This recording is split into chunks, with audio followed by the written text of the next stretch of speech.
I don't know, but I'm here. They can hear you. Hey, everybody. Sorry, just getting some things squared away on my end.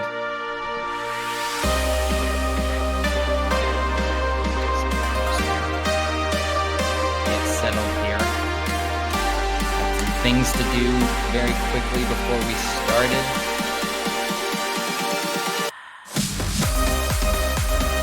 Hey, Arsomnia. Hey, Bits. Mega Flare, nice to see you. This girl are sick. Welcome back.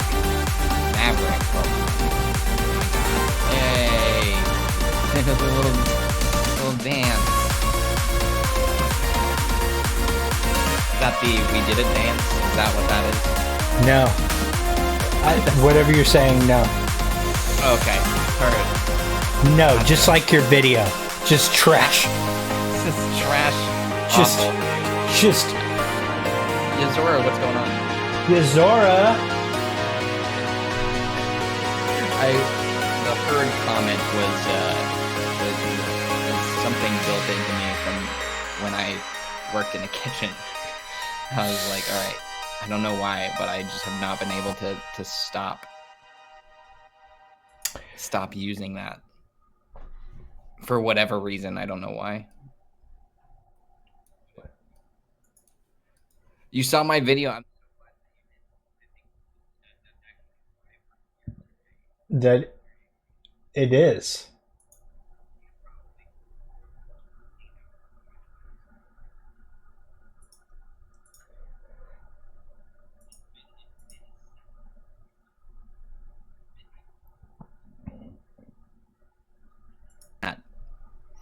Glad to have you on. Okay, they can hear you now. Oh, really? Okay. Hey, all right. Hey guys, how's everybody doing? Yazora, you watched it all 2 hours and 45 minutes of it. Susie, thank you very much. Nice to see you too. It was good. Well, welcome everybody. How's everybody doing today? I hope well. Same. So far, so good for me. I can only speak for myself. I'm hyped over the Echo S announcement. For those of you that don't know what that is, there is a sweet announcement about full voiceovers in Echo S on Final Fan TV yesterday after we got our asses handed to us at Final Fantasy Taboo. Yeah, that didn't work out that well. I wanted that cookbook so bad. I was like, I can actually use this in my life right now because I'm learning how to cook proper meals, rather than living off of whatever I was before. I don't know what that was, but yeah. Now I recall that at one point earlier I saw your face, but I don't anymore. Oh, that's, you know why? Because I switched off of it. Hey, there you go. Hey, look, it's Sleepezi. Oh my God, I'm here. Look, we're in the flesh with the hat and the facial hair and the everything. Everything is here. Aggressive Caucasianity. Okay, so and just we're not the same person. Regret. Okay, just in case, just so y'all know. Okay, so twins. Guys, welcome to SEAL Team 7. Thank you. It's been a long time since we've had a SEAL Team 7.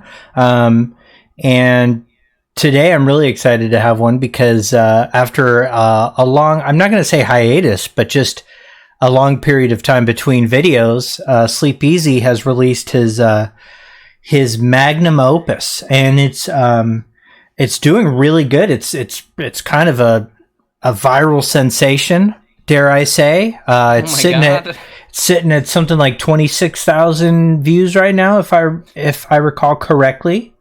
Currently, right now, 30. We're about to hit 30. Oh my goodness, which is awesome, and that's all thanks to you guys. And it's reaching a lot more people than it usually does. People who don't even normally watch my videos. So I seriously appreciate, just in general, all of the support and just overwhelmingly positive comments so far in the video. So thank you guys so much for all of that.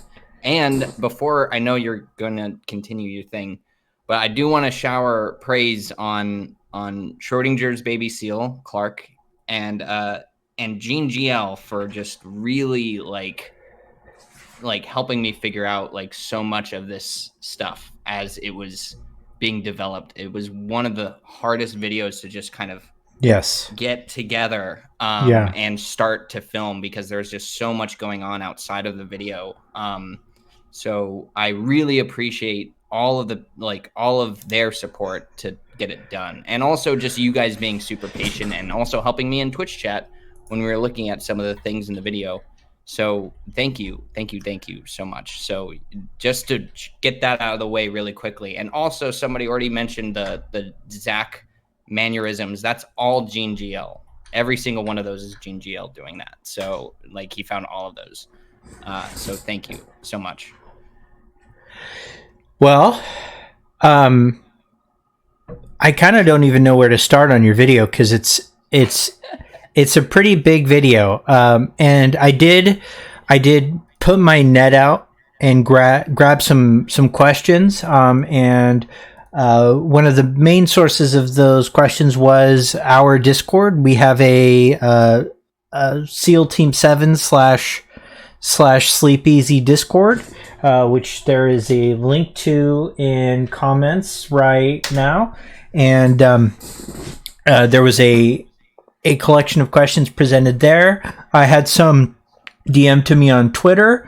And then I've also just taken some questions that were asked in a bunch of different ways, but the same general question on your YouTube comments themselves. Barring the ones that are, needlessly controversial or whatever, just don't like, just don't like whatever your your political vibes are that you're putting out in this video about Final Fantasy VII. We're not going to comment on any of that. If you're here for that, sorry. That'll be next stream. That'll be next SEAL Team 7. I've got a very, very controversial, spicy episode of SEAL Team 7 in the works about the most controversial part of Final Fantasy 7, and so you're probably thinking whispers, or you're probably thinking the ending, and the correct answer is the community. So that will be the topic of my next SEAL Team 7. I've already got some fun guests lined up for that, and I expect it to be the best kind of bloodbath. So y'all can look forward to that. I will say before maybe we go off of that subject, I just wanted to make sure that everybody understood the point of why I'm not speaking about it here. It's mostly that this is a positive conversation, not that it wouldn't be in the comment section or even a proper dialogue. I think a lot of that would just go untranslated well from both parties. 100%. If there was somebody here who was wanting me to speak about it, I don't think that this is a proper platform to do that on necessarily, through chat and then me being up here. I think that's not a punching down situation, but it's a disadvantage, and it also makes points really hard to clarify. Right. And now to be clear, though, there are some questions that are, that maybe, maybe challenge the validity or give you, or will put you a little bit on the defensive about the content of your video. But I think that this is I think it should be real obvious to those that don't know, maybe, that you're one of those people that if you check out Sleepezi's general, his his Twitch streams, his videos, or check out his presence on Reddit, you're always willing to like engage in dialogue and consider other possibilities, consider other ideas. You're just really excited about the lore, and there's real no downside to being proven wrong about any of this stuff. I mean, that's kind of what science is, and that's the fun of all of this. Like, there's been a lot of things that I was really convinced about after my first playthrough that I absolutely 1,000,000% am not convinced about at all anymore, and that's been a fun experience. That's one of the fun of doing these kind of lore dives and stuff like that.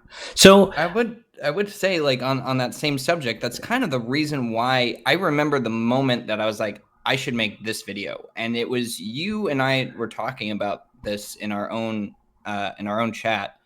And one of the things I was like, there's a lot of people asking certain questions in like my Twitch chat or like on like my recent video, I think at the time, of like just general questions about like what I thought about the story as it is now.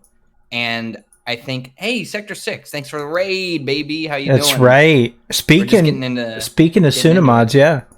Echo S, yeah. He just hope it's going well. Yeah, absolutely. Just to finish that point is that you told me, I was like, you said, I don't think people as of now really understand exactly where your position is on all of this. And I was like, you're absolutely right. It's been like a year since the game's come out. I haven't really done a touching base with the general subject of Final Fantasy VII Remake at all since the Structure of 5, which was made like also a year ago, and a lot of that was developed like during that time, and there was a lot of information that was just missing like at that point. And now, like, and this is why I say what I said in the video at the beginning, is that the perspective that we all have is from theories that were made so long ago, and that while those were good and while those like really relied on like the compilation to develop like those perspectives, we have so much now that needs to be like kind of laid down in front of everybody again. And I think just to create the not necessarily super theoretical perspective, but more of a am I frozen? You are over here. You are. Oh, that's weird. It's not. Oh, there you are. Okay, I don't know what that was. Yeah.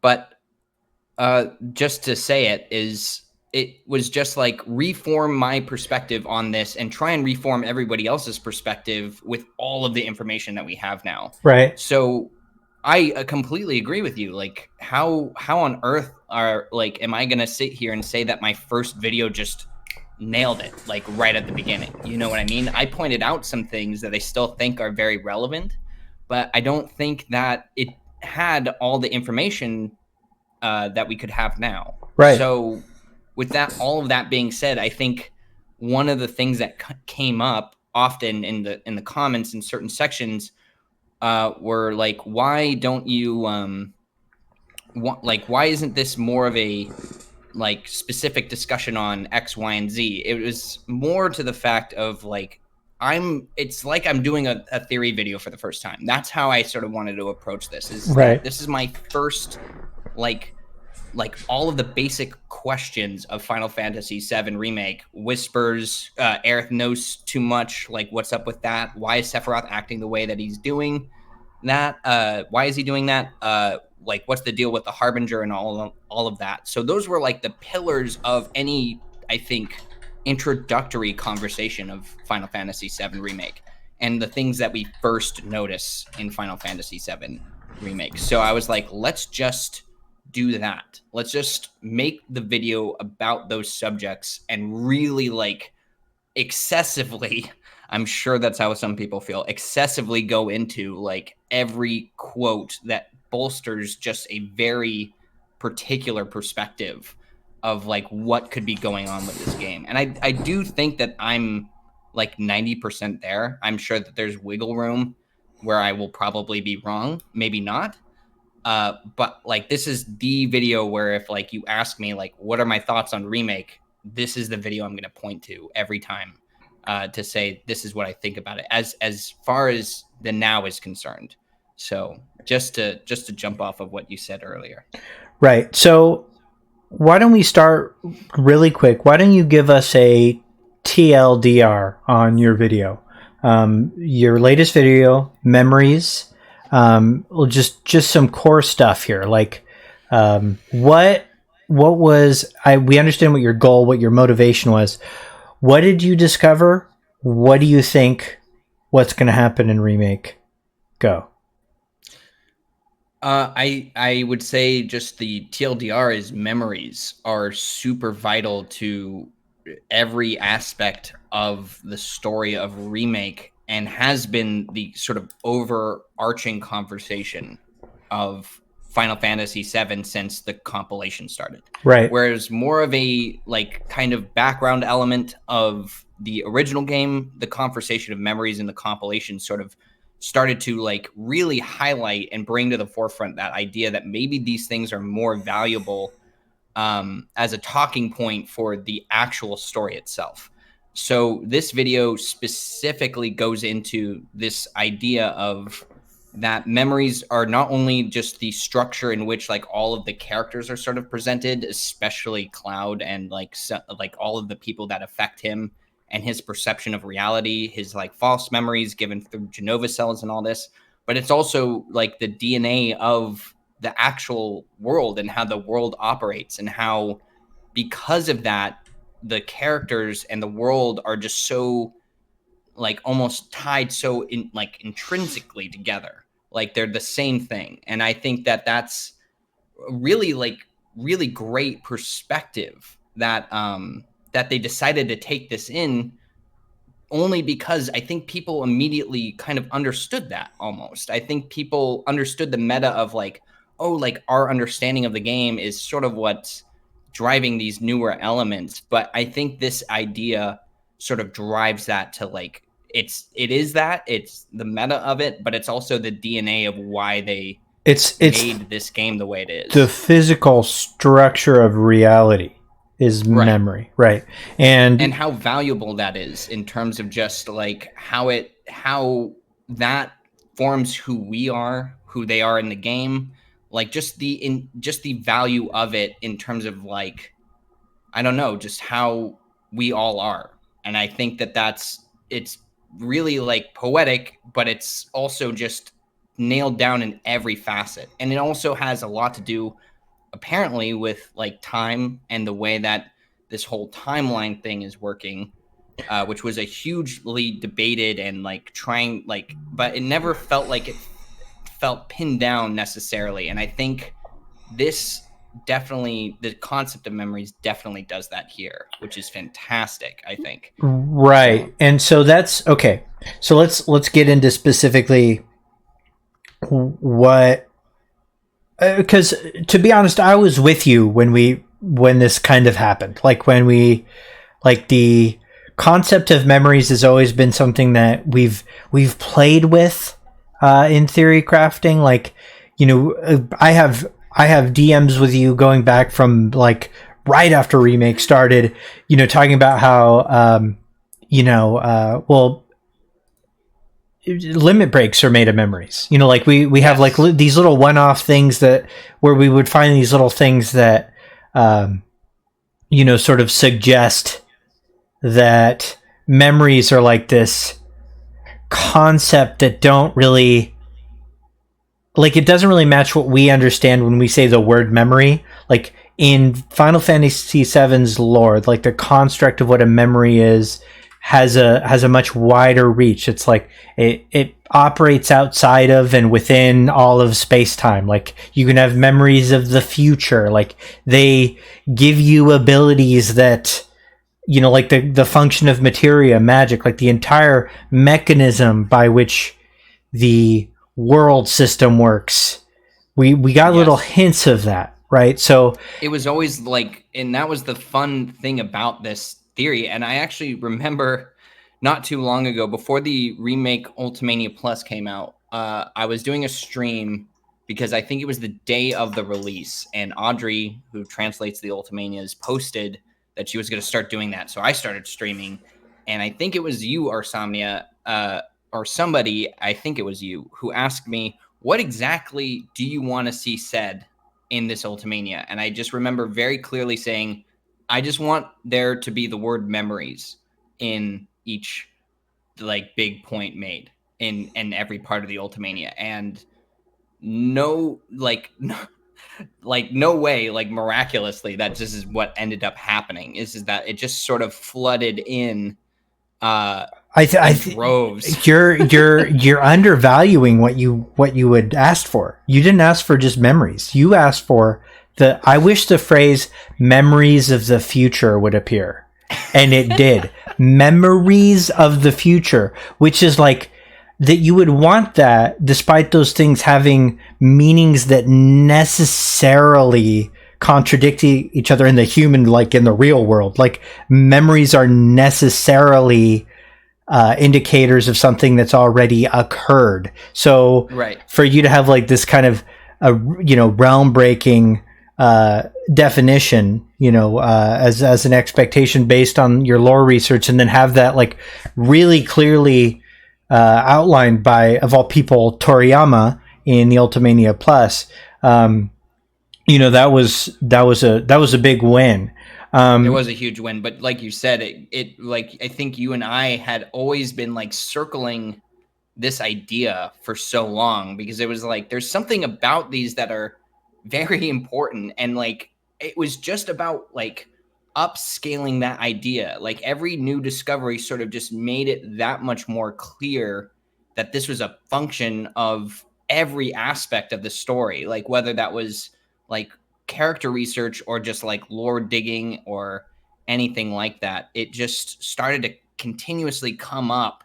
And I think the one part that I remember being the one where I was like, okay, there has to be something to this bigger than what I'm thinking, was the talk of memories in the Maiden Who Travels the Planet, which is a largely disregarded as not canon, which I can agree with, and it's one of the reasons why I didn't mention it in this video, because I've mentioned it in the past. It doesn't hold enough weight for people to really like consider it as canon, which so it made me look elsewhere. But there's something in that says that the like time is made up of the memories of the souls of those who die and go, and that like their memories sort of create the timeline. It's very laid out very specifically there, but it's just so funny to me, like looking at that and being like, okay, that sounds like it, but I can't use this as much as I want to use it. So to have that reiterated in other places was like insanely gratifying to find. And definitely, I think it all kind of comes to head with the Nomura discussion in the Advent Children DVD extras, which again was shown to me by Gene GL, where he's like, I don't know if you watched this. And I was like, I haven't. I didn't even think about it. And I should have thought about it, because recently there was like a Bayonetta 3. I'm not going to spoil it, but there was a Bayonetta 3 thing that happened for that story. And somebody went to like some DVD commentary or something in the game, or like I guess a documentary about the first game and some of the characters. And then they were like, oh, like he said this back when he first made Bayonetta 1. And it's like, it's an environment where these directors and these people who make these things really, I guess, feel the need to just spell out what it is that they're kind of expecting or thinking with the story. But Nomura just lays it out so clearly. And I think it was always fine to sort of look at, because I think we all understand the general like definition of what the life stream is that it's just knowledge. It's the knowledge of like all of those who have been on the planet, all in this spiritual energy. But to just very clearly say that it's like, this is the focus of this story, or that this was a huge factor of the original game, and we're like carrying on that dialogue in Advent Children. It just, and knowing that Advent Children has so much to do with like the rest of the compilation's formation, it just made it so much easier. It's so simple now that it's there to like see that this works so well, but back then it was just pieces. And so that one comment from the director of Remake and Advent Children saying that was just pulled all of it, all of these like different ideas to the center, enough to really make like a very focused point about it in a video, because I wanted to do this video for so long, and it took so long to make for other reasons other than just like lack of information. I think that I could have made the point without that quote, but I'm sort of really glad that it ended up taking so long, because that would have been out of the video because around the time I hadn't seen it yet. So to see that and then just have that be in the words of the director was just so amazing. It was so relieving, to be quite honest. I was like, okay, like finally, like I think I can convince this people of this point without going on and on about like just, this one game. It's like, okay, not only did he say it, but it was from like forever ago. So anyway, I think that it was really fun to see all of that stuff come out. Did I just like go off? Is that what happened? Oh, I went off actually. No, you do that. I want things to you do that. You go off. That's what we love about you. Like that's right. why that's how you get, 30,000 views in a couple of days, Oh, yeah. That's what you do. It feels like a week has gone by the way, since that thing is released, and it's been only like 3 to 4 days since that video's come out. The other thing I wanted to get to discuss with you is Tessellations, right? And Tessellations was a fun thing because before the talk of the memories of the future thing, we were starting to get into like there's something into this Tessellations, and I was streaming chapter 18. I was streaming Destiny's Crossroads for the first time on Intergrade while you sent me this, and I like had to stop the stream because you sent me this picture of the screenshot you found, and this is in the video. It's really clear, but and it was to be totally fair, it was in Remake proper, but the graphics were so trash that you could not make it out until Intergrade. And one of the benefits of photo mode, etc., is that in the portal to the place where you confront Sephiroth at the edge of creation, right? You see the tessellations. Now, what is the tessellation? And you didn't have time to like really break down the definition because you were already pushing 3 hours. But tessellation is just a pattern of shape. So like when we say tessellation, we're not saying like tessellations are specifically this one exact shape. This is specifically the 4-8 tessellation. And how we got to it kind of is related to DNA thing is I showed a friend of mine, this particular picture, this tessellation, and he happened to be like, well, no, that's the way that the double helix will often concentrate. And so we call that the double helix tessellation in my field. And he's a geneticist. And so that's where we got to. It's like a representation of DNA.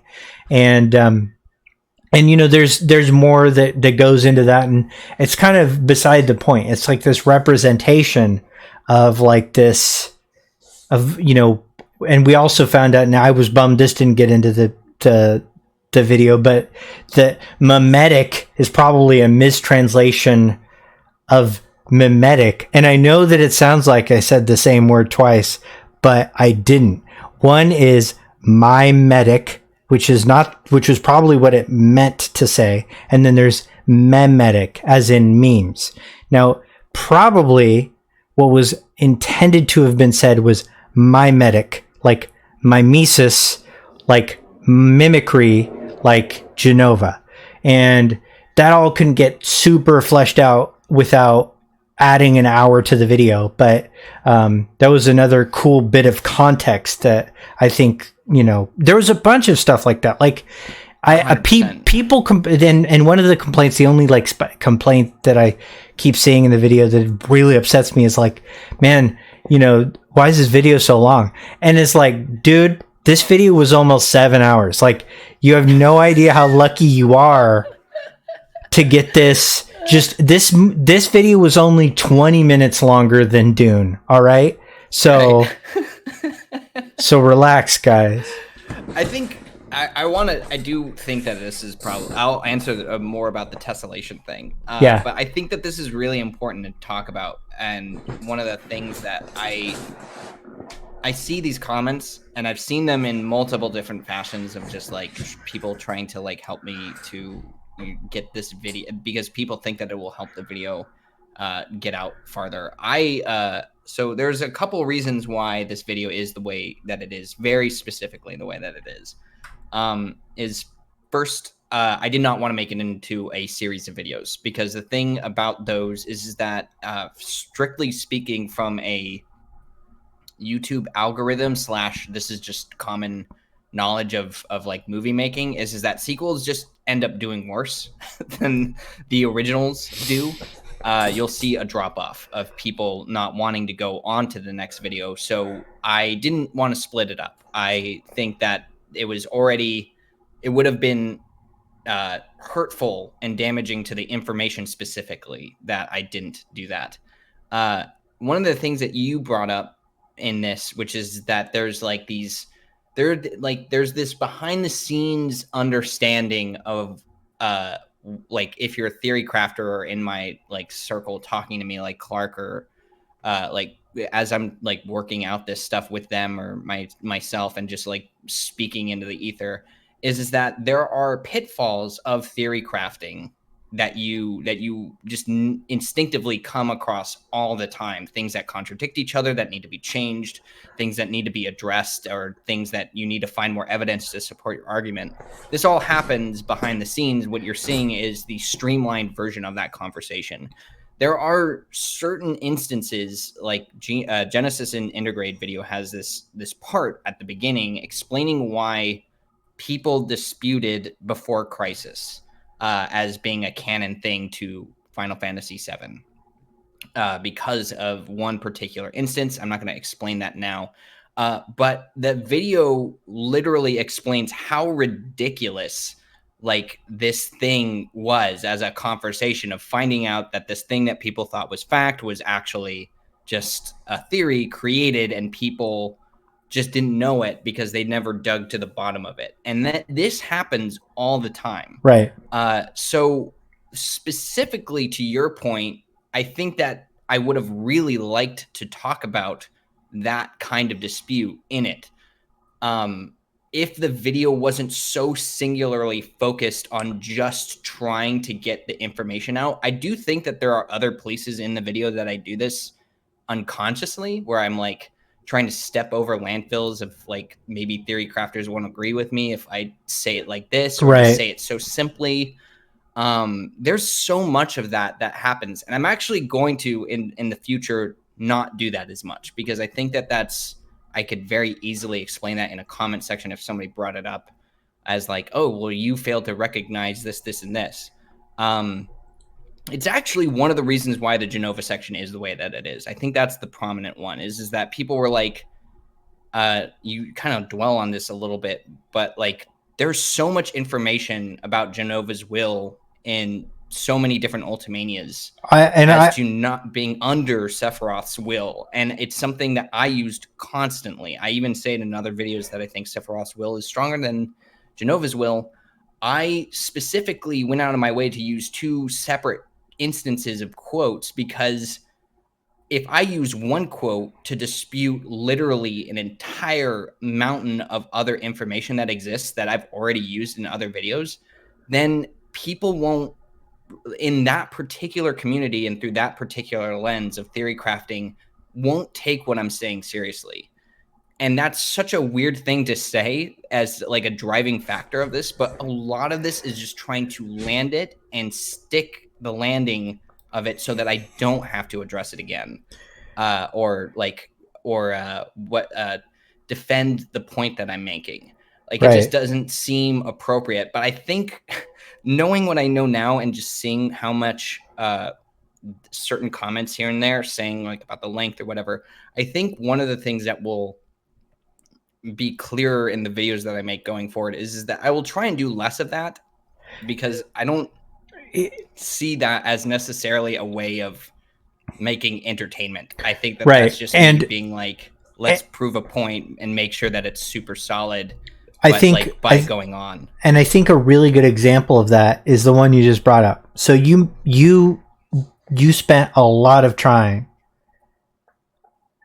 to establish the Jenova's will, like where you stood on the Jenova's will question. It is still the number one dispute you have in the video comment section.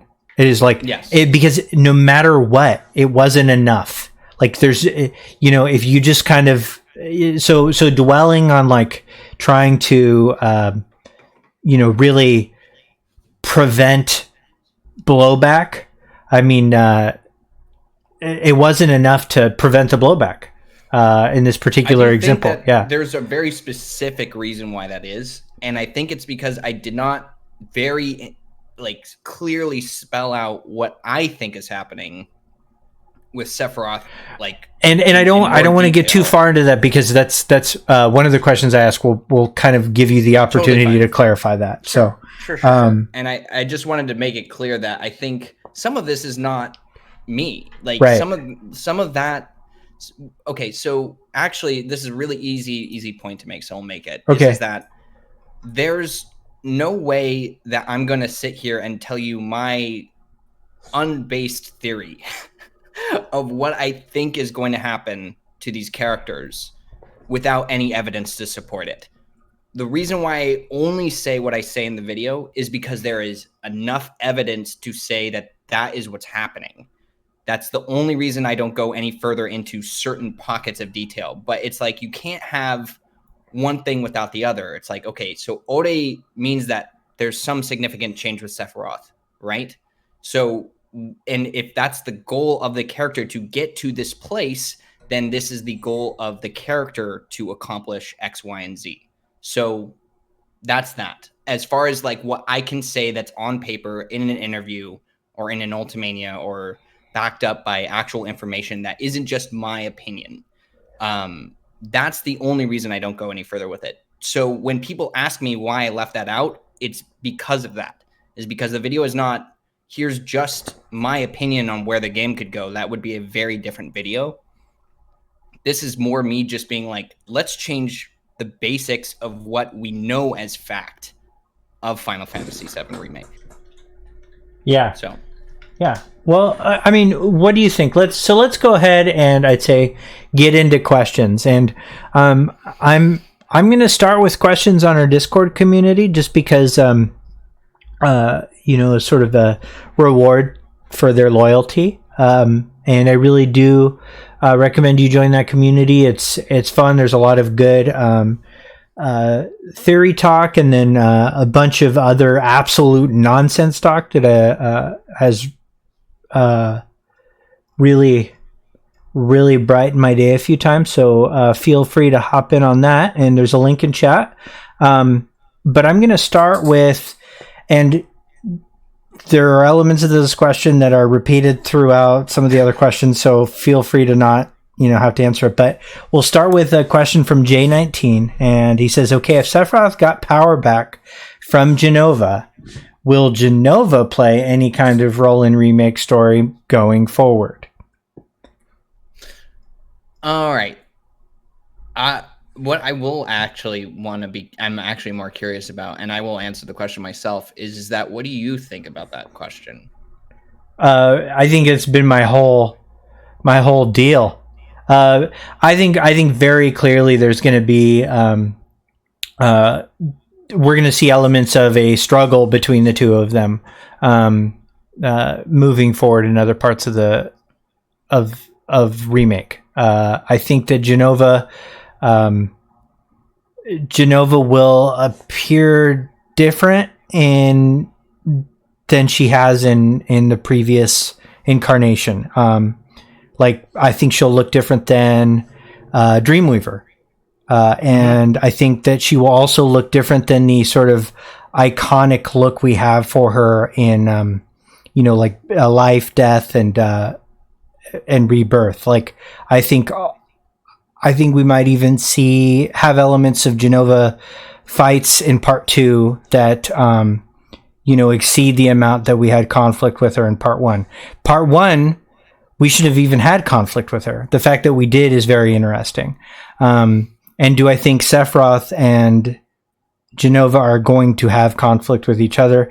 Absolutely. I definitely don't think that is going to mean that Sephiroth is any less of an antagonist. I think Sephiroth will become the more primary antagonist, and Jenova's role as just being a force of nature will be highlighted more, and I think that's important thematically. Because of so much of what the ecological themes of Final Fantasy VII will get a chance to be explored through that conflict. I completely agree with everything you just said. I think that the idea of Jenova is still very important to the story. I don't think that she's gone. And I don't think that the game, like, just from a writing perspective, but also just my opinion on it, is that I think her character is very important to represent a certain function of the story and the planet and all this other stuff. So I think for the most part, for her to just be done now would be weird to think about. I think, if anything, what they should do is they should make him... I mentioned this a couple times, I think, at some point, but one of the things that was mentioned by Katase in Crisis Core is, and this was like in an interview with like Nomura and all this other stuff, is that Katase wanted you to fight Jenova in I know the Nibelheim incident. I know, the one that people already considered to be the most controversial inclusion of that. And I think Gene also pointed me to that, so shout out to him as well. That was one of the craziest things I had ever read, as far as like ideas for Final Fantasy VII in general. And Nomura was just like, no, that's terrible. The thing too, is that Nomura is the guy pulling people back from such crazy like changes to the game. Like, he's not trying to destroy anything. If anything, he's the one who's wanting it to be as faithful to the original as possible. It's other people in the discussion of what Final Fantasy VII Remake should be that are really pushing for like some of these larger things to be included or changed or just new stuff, which some of that is really interesting, but then some of it is very unfaithful to what people want from the original game. Sure. But one of the things that comes to mind when you read something like that is that there was always this want to like really express more of Jenova's like presence in the game. So the fact that was wanted in Crisis Core is a very interesting tell to me. I think you're absolutely right with the Dreamweaver thing, and I think that the Dreamweaver is only shown the way that it is there so that it can be different later. Because also I don't want to see 3 of the same fucking model used over and over again. I want to see different forms of Jenova throughout the game, which would be really, really great. I think, if anything, she's probably going to be way more hostile in the story than I think we know her to be as, where I think there was a lot more like subtlety in certain instances. It's like, okay, I'm only attacking people on a boat. That's pretty subtle to begin with, but I think it's going to be way more forward that she is trying to do more than just, the reunion of Sephiroth's body, for instance. Right. And so what the way I envision it, and I could be way off, is that after Remake Part 1, what this will look like is that it's almost going to seem as if Jenova is now trying to break free of Sephiroth's will moving forward. I think we'll see elements of that conflict. Like Jenova's now the one that looks trapped. And why that's an interesting storytelling approach is, one, it kind of appeases the fans who want this to be the story of Sephiroth being in control of Jenova, like they have spent their whole life believing with every ounce of their their being. It'll at least appease that, because in this case, that is kind of what we're looking at in the future. But it is predicated on this event here, that happened at the end of Remake Part 1. That's the way I can see this going out in a sort of a way that makes the highest number of people happy. But then again, they could just be going with their own thing with this. And, I don't really know. So I definitely think that's I would say, as like from my perspective, it's like all a race now. Like everyone's on this, like starting at the start line. Maybe Sephiroth, maybe not. Yeah. But like every character, including Jenova, is all trying to get to this point of like control first. Right. Like who gets here first. And because of that, and this is something I said in my first theory video, as far as like the live stream and like the function of that, it's like, okay, well, like you just destroyed Destiny. Do you think it's just gonna like not do anything because you've just disrupted like this core function of its of like how it operates?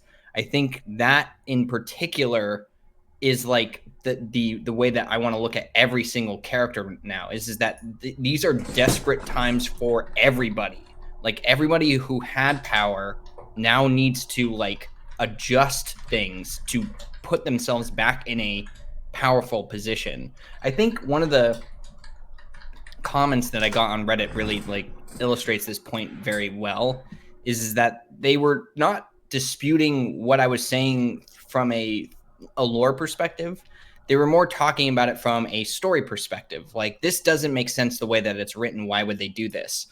And one of the things that is really brought up very clearly, and I use this example a lot in my own streams and just since I've been playing the game and analyzing it, there's a scene where Barrett and President Shinra talk to each other in the latter part of the game.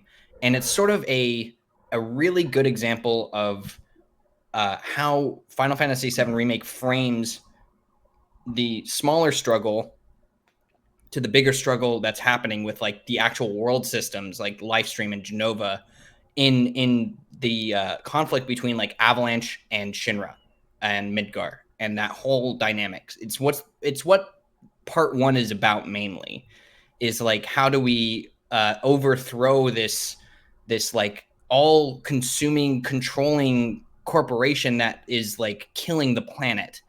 And when they get there, when they get to President Shinra's office, there's an exchange between the leader of this branch of Avalanche and the president of this corporation.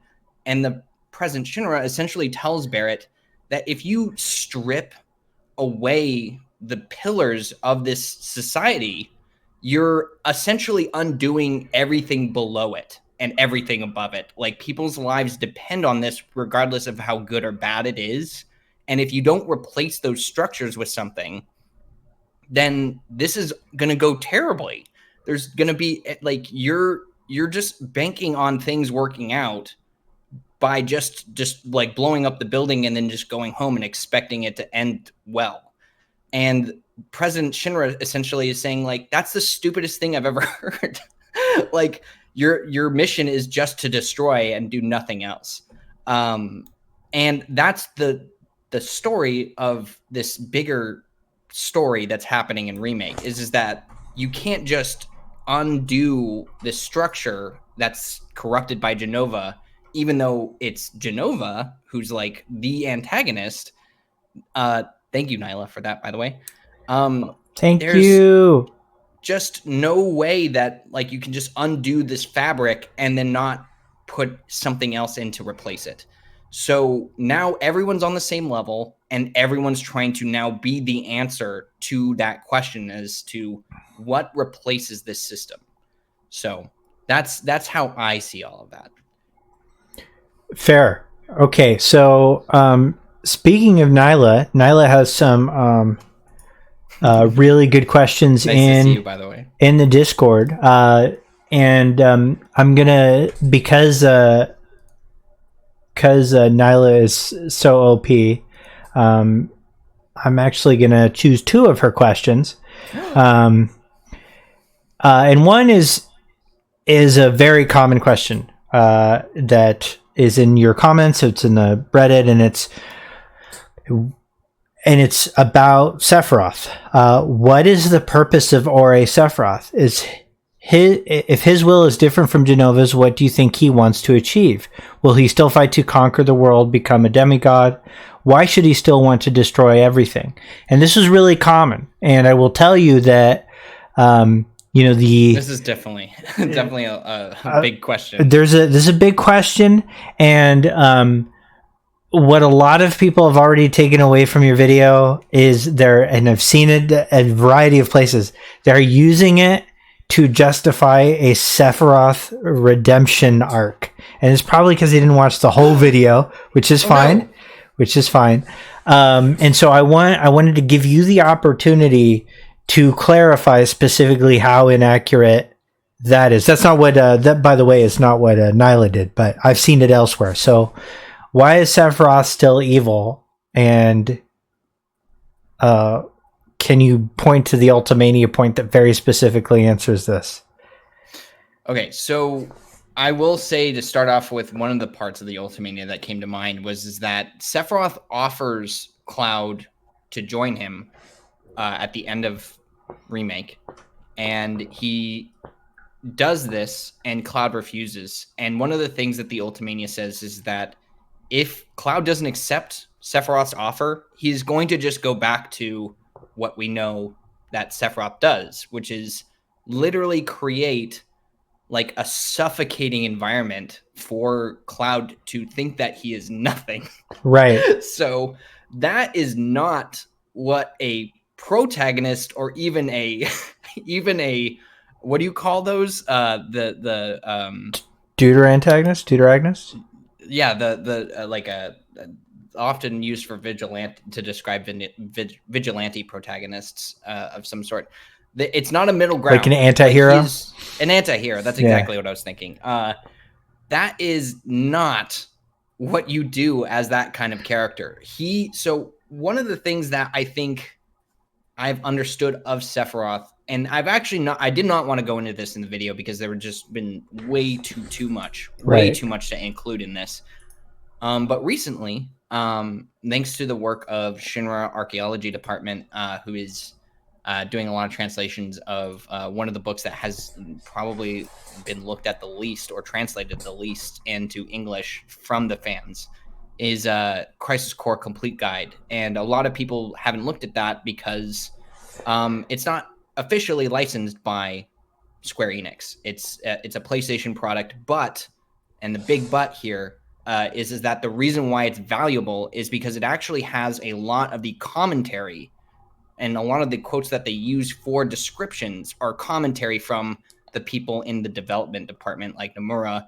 I think Toriyama is in there as well. Right. Tabata being a big one. Like, that's very, very, like, you can't make that up. You're talking to people that made the game, and this is their thought on the game, and and explaining these elements. So that's huge. So this isn't just The Maiden written by somebody who isn't involved with anything, right? Or like any credible source connected to the original game or whatever.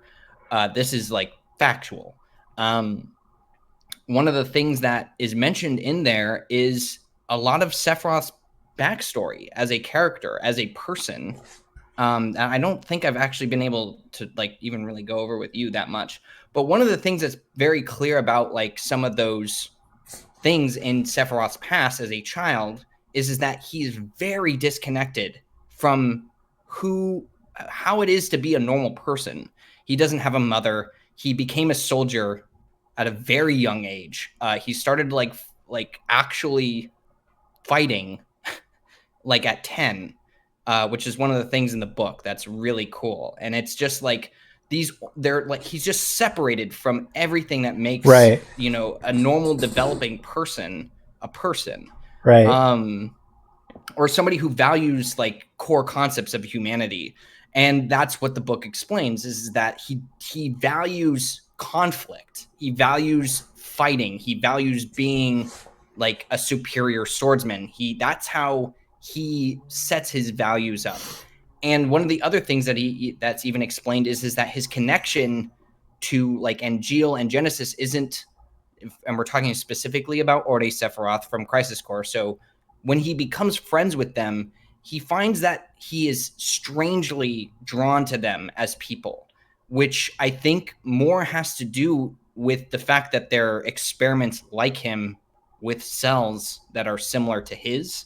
Right. I think that's why he's drawn to it. So every sort of relationship that this character has had is sort of dictated by an unconscious other, right? Sure. This unconscious other factor kind of, and this is me speaking personally now. I at this point, drop what I just said. Like, none of this is factual, but this is what I'm perceiving, is that none of this is real, like a real relationship, a real person. He just has these very fabricated relationships. Right. And then by the point that he gets to Nibelheim, he's influenced easily by like Jenova, it seems like. And I think that's mainly because how we've seen Zack and Cloud sort of compared is that Zack is less affected by the Jenova cells and the influence of Jenova in general, because he actually is bolstered by these other relationships. He's very core to who he is. He understands himself, which is one of the reasons why it seems like that's, less of an issue for him, but it's more of an issue for Cloud, as we see. Right. And that's why he gets more influenced by the Mako. Same with Sephiroth. So here's the thing, is that from that point, he loses direction just like Cloud. He is now like completely to the will of something else that has nothing to do with his actual wants and desires. And he loses himself. And I think you're talking about somebody who didn't really have anything, doesn't really understand humanity, turns against humanity, not necessarily against through his own will, but I think taking into account like past Sephiroth, present Sephiroth, and future Sephiroth, there is very little desire to become good, because all he has seen throughout his entire life is the opposite of that, is like the restriction of all of these other factors. Right. And what like this purpose, this destiny has led him to is awful. Like, it's an awful fate for somebody like him. So I think what he wants to inflict onto others is that suffering, which is what the quote sort of mentions, is that that's what he's going to bring onto Cloud. Again, not a protagonist move. I think his whole intent is to remove purpose, because it brings about like all of these other things that I think personally he was affected by. So I don't see him as this being a redemption arc. I think this is the most dangerous Sephiroth, because he's self-motivated to do these things. He's not motivated to do these things out of anything else other than contempt for all of his reality. He's not a victim at this point. He's not just a puppet. Like, he's not a puppet of some planetary force of nature's will. Like, that is inherently not it's hard to rate that as evil. That's just survival. And so that he's acting on his own agency, but and I, a lot of that is very speculative about like his motivations and stuff like that. And I agree with that speculation, but even if I say didn't, I don't actually need to speculate on it. The Materials Ultimania Plus, Toriyama makes it pretty clear that despite the fact that there are different forms of Sephiroth, including the Ore Sephiroth, that there's a singular kind of malice behind that. So like the the malice that Ore Sephiroth has is still the malice that is like, you know, kind of taunting Cloud over killing his mother. You know, I mean, like, right. So we're talking about a cruel person, and it's always, if Cloud and Sephiroth are meant to be foils of each other, Cloud was also a puppet. Cloud was also alone. Cloud was also, you know, had trouble relating to the world. The difference between a hero and a villain is how they respond to that solitude, how they respond to those results, you know, to those things in their lives. I want to mention right now, because I think this is one of the things that I wasn't able to very clearly articulate in the video, but it's one of the quotes that I use, is that one of the things that Sephiroth is more aware of, it seems like, is this connection to Cloud is not just like, I just fucking hate you, right? Which I will talk about in just a second, because that is important. But one of the things that they say in Toriyama's interview in the Ultimania Plus is that there's a part of Sephiroth that relates to Cloud. Not only does he relate to him, he thinks that Cloud understands who he is. I think that's a huge factor of this, is that I think he just wants to be known. I think Sephiroth is relating to the fact that Cloud has been a puppet. I think he relates to this position that Cloud is in at this particular time as being a puppet to Destiny or Cells or Jenova's influence and all of this other stuff. That leads me exactly to Nyla's next question. At the edge of creation, when Cloud is almost having another vision, could that have been Jenova's last attempt to interfere with Ore Sephiroth? And of course, we know that Sephiroth grabs his hand and like to prevent that visioning from happening. So what are your thoughts on that? I think that that's totally possible. I think that we've known in quotes that there are multiple different reasons for headaches. I think anything that has to do with future flashes, right, is usually done in present moment, looking to the future, right? But there's also instances of things in the present just simply reminding him of things that have happened in the past. In that instance, it's very difficult to decipher which one that is, right? I think just on the surface. But one of the things that I would say is that presently they are standing in a place that Cloud would know, right? If he had connections to these other parts of like time and all this other stuff through Sephiroth. But to be there without being reminded of it, but actually being in the place where something happened, could very easily just be a Jenova flash. I do think that the importance of it is the fact that Sephiroth stops it. And the fact that he even has that level of control to do that is very strange. It's very, very weird to see that, because it doesn't happen in any other point, really. Somebody completely stopping it from happening. Usually, like, Cloud has like weird like twitches afterward that like Aerith can sort of try and stop, doesn't really help. Like people call out to him, doesn't really help. But like just Sephiroth touching Cloud stops the headache. So I think it more, and the fact that he wants to stop it as motivation is enough motivation to see that maybe it's not him creating that moment in time. So I do think that that's most likely a Jenova headache, and that Sephiroth is stepping in specifically to impede that. One of the things that I wanted to mention just really quickly before we completely move off of the subject is that the one other thing that I will say is like very truly Sephiroth's is the will and consciousness that is inside of Cloud, right? That is the fragment of the purest part of who Sephiroth is as a person inside of Cloud.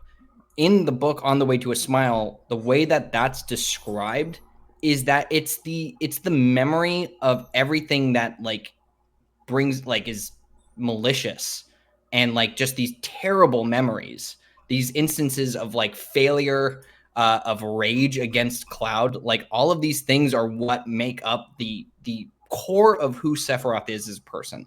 So I think that alone should indicate that these like that's who Sephiroth is as a person, not I'm defenseless. Why am I doing what I'm doing? Or maybe I should be a good guy. Like, this is what drives him at the core of who he is. Mm-hmm. So there's no changing that because that's who he is. He can be swayed, I think, or just have more of an understanding of other things. But is that going to completely change the base of who he is just by having memories of Angeal and Genesis? Does that completely undo that core part of himself? I don't think so. I think that he will just continue to be a villain. And one of the other things I wanted to mention, you guys like, and I just advise this for anybody after watching the video, go check out the lyrics to One Winged Angel, because it's pretty much just a depiction of a sort of form of a god that is only driven by like hate and disdain for like fate, and just like feelings of emptiness. There's so much of that in like the Latin translations for those lyrics that I think really hits home exactly how Sephiroth is going to be portrayed in the future of Remake. I think that it like lines like fate, monstrous, and empty from One Winged Angel from Final Fantasy VII being like, these are things that are core to who he is, core drivers. So, and I think that's just super sick that's in the lyrics to the first version of Final Fantasy VII's One Winged Angel. Right. So. Right. And Gene does bring up that that the lyrics were taken from the Carmina Burana, which is true, but it's still very cool. It's very like, it's just unsettling because it feels like somebody is using every fiber of their will to defy everything that is like in their way. Like whether it's something that is like holy or something that is good, it just doesn't matter. It's just like this insane, like I want to say like dancing mad is a really like good word to describe it.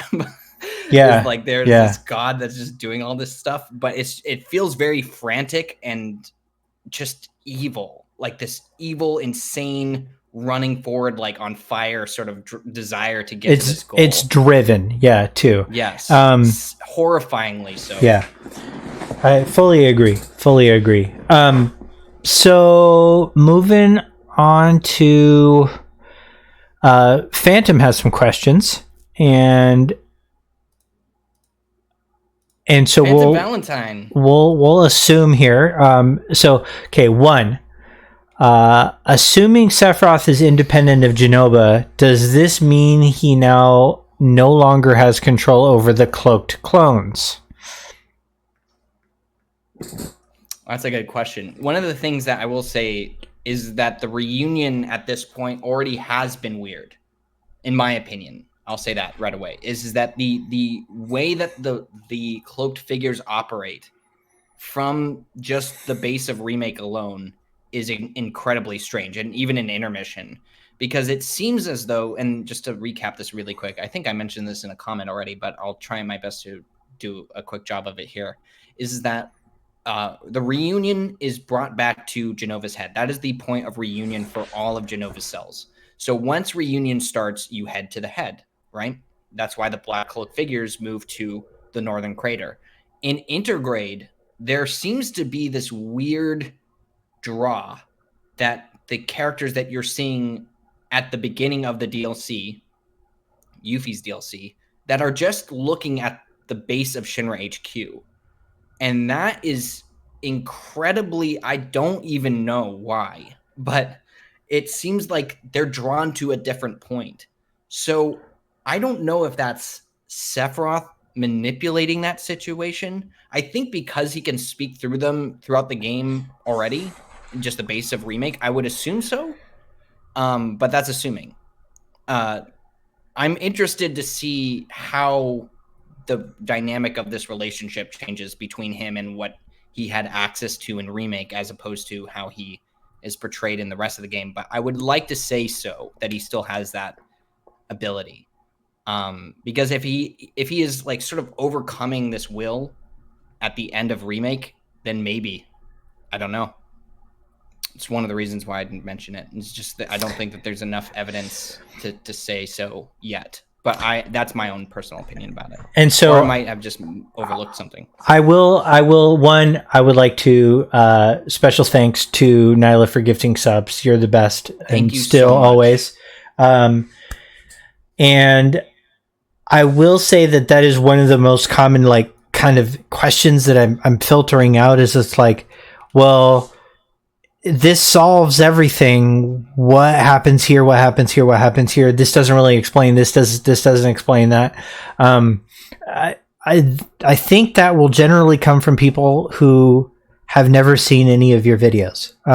So just to clarify, you generally, with your videos, even if they're very long, you don't have a grand unified theory of everything yet. You can't. You have these specific thesis statement that you make in each video essay, and then you set about to prove that. So I do want to just set the record straight. Don't mind the solve everything clickbaity kind of tongue-in-cheek titles. That's more so you'll get to see it. Like, we got to get you in the door. The other thing. Yeah. Right. The other thing I will say is that I think that's always been something that happens after the fact is that I even look at these, like, after I'm done editing the beginning of these videos, where I look at the beginning and it's like 7 minutes long, which could be a video in itself for most people, right? Is that it's like, why did I spend so long, like, telling you exactly what this video is going to be about? Is because I'm telling you what I'm only going to be talking about, really. Like, the core of every conversation I'm going to have in a video is explained in the first 15 minutes, like, completely. Like, I go through the theory. That's one of the reasons why I do that, is that I go through the theory so you know where I'm touching base, so that you don't get this feeling that you're being misled or anything like that. So if you watch that first part, the beginning, the explanation of where we're going, and then the theory in its entirety at the beginning, you know what the rest of the video is going to be like. So anything past that isn't going to be in the video. It's not going to be there. And anything I bring up is only to bolster that conversation. So I also think that a lot of these things aren't for me to say. Sure. Like, I don't want to tell you what my opinion is of this stuff. I'm just trying to use what I have, especially in this video, maybe in other videos a little bit more so, where I'm like, okay, now I'll talk about what I think. This video is just to change the perspective of the base of the game, which I think is super important for people to watch, to then develop their own opinions on something like that. It's one of the reasons why, like, Loveless isn't in this video. It should have been, if I wanted to talk about what I just wanted to talk about, like, all over the place. Like, this changes, like, the concept of Minerva, like, this idea of memories. It changes everything about what I've said before. But that's not what this video is about. It's something that you guys can also be like, oh, then, like, what does that mean? And by the way, just to clear that up, since I'm just saying it, is that one of the things that we know about Minerva is that she works through the will of the planet. And I've already clarified what that is in this video. So what does that say about that character, right? Like, you can think about those things now, or look at those things, and maybe I'll bring them up in a video. What does it say about the character? I think that it's all kind of a Jenova thing. I think that's one of the reasons why purple is featured in her tiara, is that it's a signifier of the infection of the golden dust. So that's how I see it. Is that she's actually just a puppet of that. Interesting. And I think that's very, like, for me, that's clear. But I can't say that with any other bolstering. I think she's the image of what that looks like before it gets crazy, because we also know that Crisis Core only is a part of the story. It's not the fully.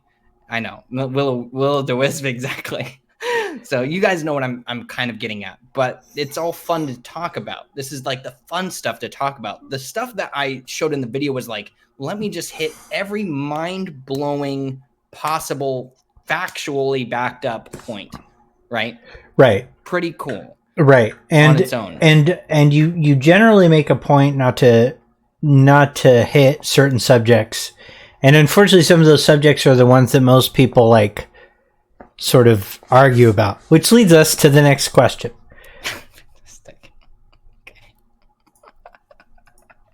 That was a really, and unironically, really good segue into whatever this is. So, yes. From our own Ali D. Ali D. So Zach's death did in fact happen. So is what we see of him alive, an altered memory within the live stream, or Cloud's consciousness, or is it some type of physical plane? The question, in short, is, was Zach resurrected because it was removed from, because I'm assuming he was removed from the live stream Cloud's memory, or is Zach within the live stream or Cloud's consciousness not being able to connect with him? Okay. I think, and this is something that probably should have been better illustrated in the video. I wanted to make a graph, but I just figured that it looks exactly like a timeline graph anyway. But the idea of the live stream and time, right, relies on the collective flow of things, right? So, but in that collected flow of memories are individual strands of memories. So you have them all flowing together, right? But when you undo the concept of what time is, now all of these strands are now separating. They're creating what I think a lot of people already start to understand from this, as far as just looking at it from a timeline perspective, I think creates several different strands of but they're aimless. They're not connected, and they're only the base of all of these, in my opinion, is the memories of those people.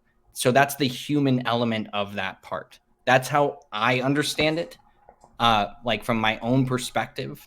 So I think, yes, he is. Yes, he is what? Like alive. Okay, all right. Okay. Because I think alive and dead really isn't necessarily important. But I think for all intents and purposes, I would say alive, because everything is alive in the live stream. It's just about, but I guess from your viewpoint, it'd actually be no, is that no, it isn't. But reality, fantasy, this is one of the points that I make in the video, is that like reality and fantasy, alive or dead, it doesn't really define itself as that. They're both. It doesn't matter which one it is. They just exist as it is in this particular concept in this way. So when he goes off in his own individual strand, like everyone else is probably, it's just about what that represents is aimlessness, no longer flowing with purpose, no longer going anywhere with any meaning.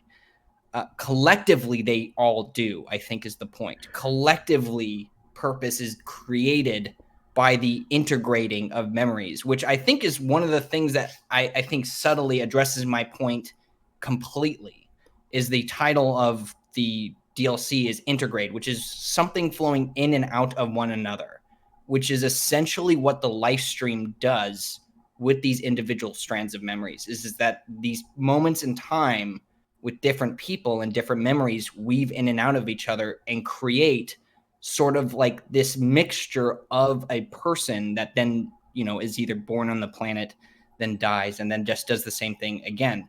I think this is one of the things that I didn't bring up, but it's really well highlighted in Advent Children in the description for what Marlene is in the story, is that a part of her is Aerith and a part of her is Tifa, as far as what shapes this character now.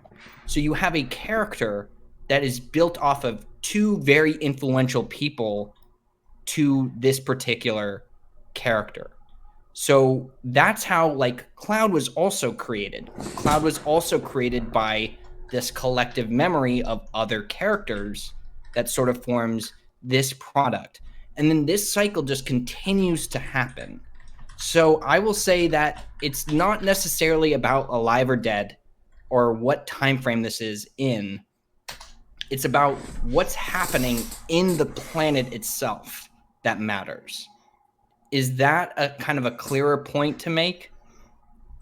Or did I not address that far enough? I think what a lot of people want is clear, concrete understanding of whether or not Zach is like alive or dead in the way that we understand it. And I mean, I also would like to know that. I suspect that he is in all the ways that are going to matter to us. We are going to see him. I don't know if it's going to be some unsent thing like with Auron, or like if he's like legitimately alive.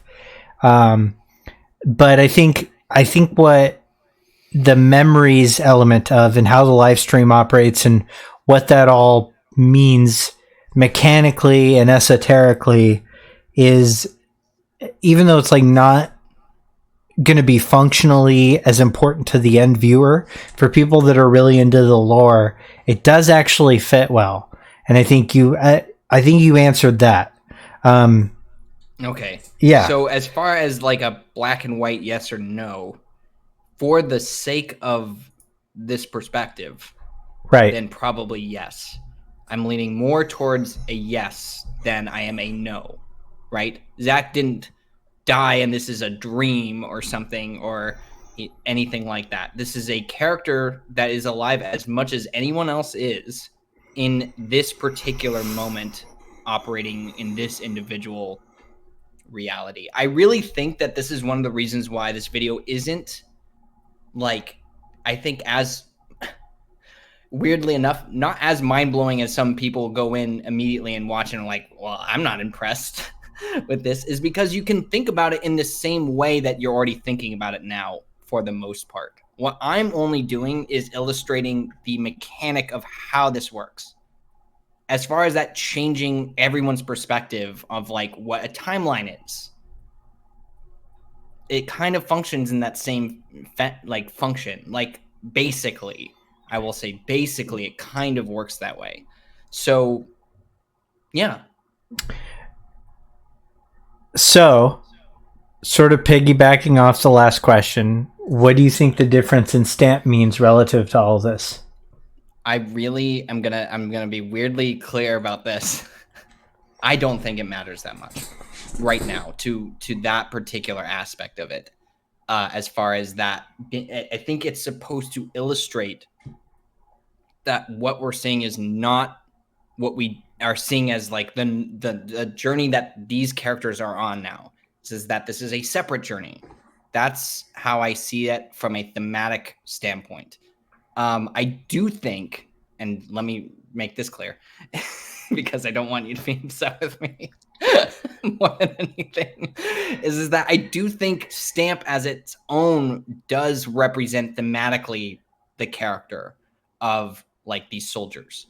So I do think that that's the main point of what Stamp represents, is who Stamp represents as a character in different moments. So like Stamp, the puppy that we see throughout Remake, definitely is representing Cloud. Terrier Stamp might be that for Zach in that way. I don't think that it's necessarily like, to me, that is one of those things that I feel like is a thematic representation of something that might not be as concrete. I'm sure that they'll clear it up, but that's how I see that one particular element, is something that doesn't need like a super huge explanation, to be quite honest. But I would probably appreciate one later. But this is just how I view it. Again, this is an opinion. This is not factual. I could be totally fucking wrong about this. I probably am. This is just how I feel about it. So I'll throw in my own question here. Please. So we get to Calm as Cloud and Co. A terrier. What fucking dog are we gonna see on the goddamn chip bag? Do you think that we're gonna see a terrier? I'm not asking. I'm not gonna get into that yet. I want to know what you think. I don't know. I don't think it's like, it would be weird if it was a terrier. I'd be like, what? So you think it's a beagle? I think it's going to be a beagle. But I've been wrong before. So, okay. Do you think it's going to be a terrier? I don't know. I think either way. I feel like this is a weird standoff, but I don't know why. I have no idea why. No. So you don't know either. Nobody knows. I think. No, I know, but like, do you have an opinion about it that's stronger than mine about this particular subject? I think that it is both thematic and concrete. I think there's absolutely a possibility that there's a thematic tie between the two depictions, but there's a concrete enough tie that Nojima made a huge point about it in the Ultimania interview, like saying, like the question was, why is Zack alive? And Nojima was like, did you notice Stamp is different? I can't help but notice that Stamp is different when Zack is alive. That's weird, right? Okay, so there's that. Also, during the intermission DLC, there's a full-blown Stamp exposition. Like, you get a Stamp, slideshow. And during that sideshow, it's the Beagle Stamp, and Cloud is nowhere to be found. So it isn't simply a reflection of the narrator at that point. So I think there's something concrete to it for sure. But I think the particulars of which Stamp was chosen and for what, I think those line up still pretty well. Like, a beagle does seem to match more of, I guess, Cloud's personality, kind of. Actually, not at all if you've ever had a beagle. I've had two. I cannot think of a less Cloud dog than a beagle. No. Howling. They do a lot of howling, those dogs. But Zack definitely seems like a terrier, so whatever.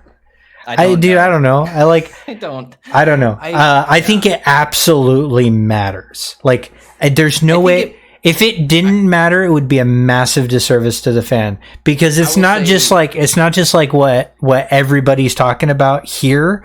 That's one of those things they talk about a lot in Japan. So it matters, and whatever happens with it, they need to deal with it.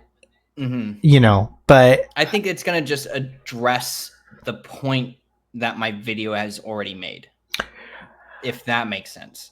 Is that that thematic element specifically will be used to bolster the understanding of the separation of these two things, but through the mechanic of memories and so on.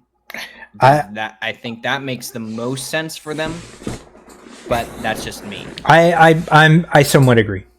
I think that I agree with you 50%. No, I would say that's about right. Like, I think it was. I mean, it got a song. It got there's like 150 of them in the game. There's 149 beagles and one terrier. Which, was a big deal. Like, so it's meant to be a big deal. It's meant to mean something. Whether memory is sort of the mechanic by which we do it, whatever is going to happen in part 2 will be tipped off aggressively by what stamp we see when we enter COM. Like, it will tell us a ton about what's happening, where Zack is, where Zack was.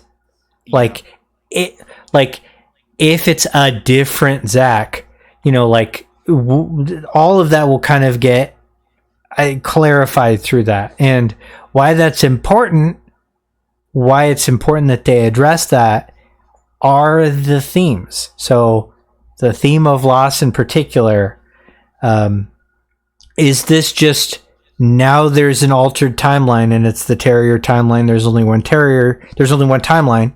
and it's just now a Terrier timeline because of, changes that happened as a result of the events of the first game. Therefore, all the losses are still permanent. The loss is still going to be explored.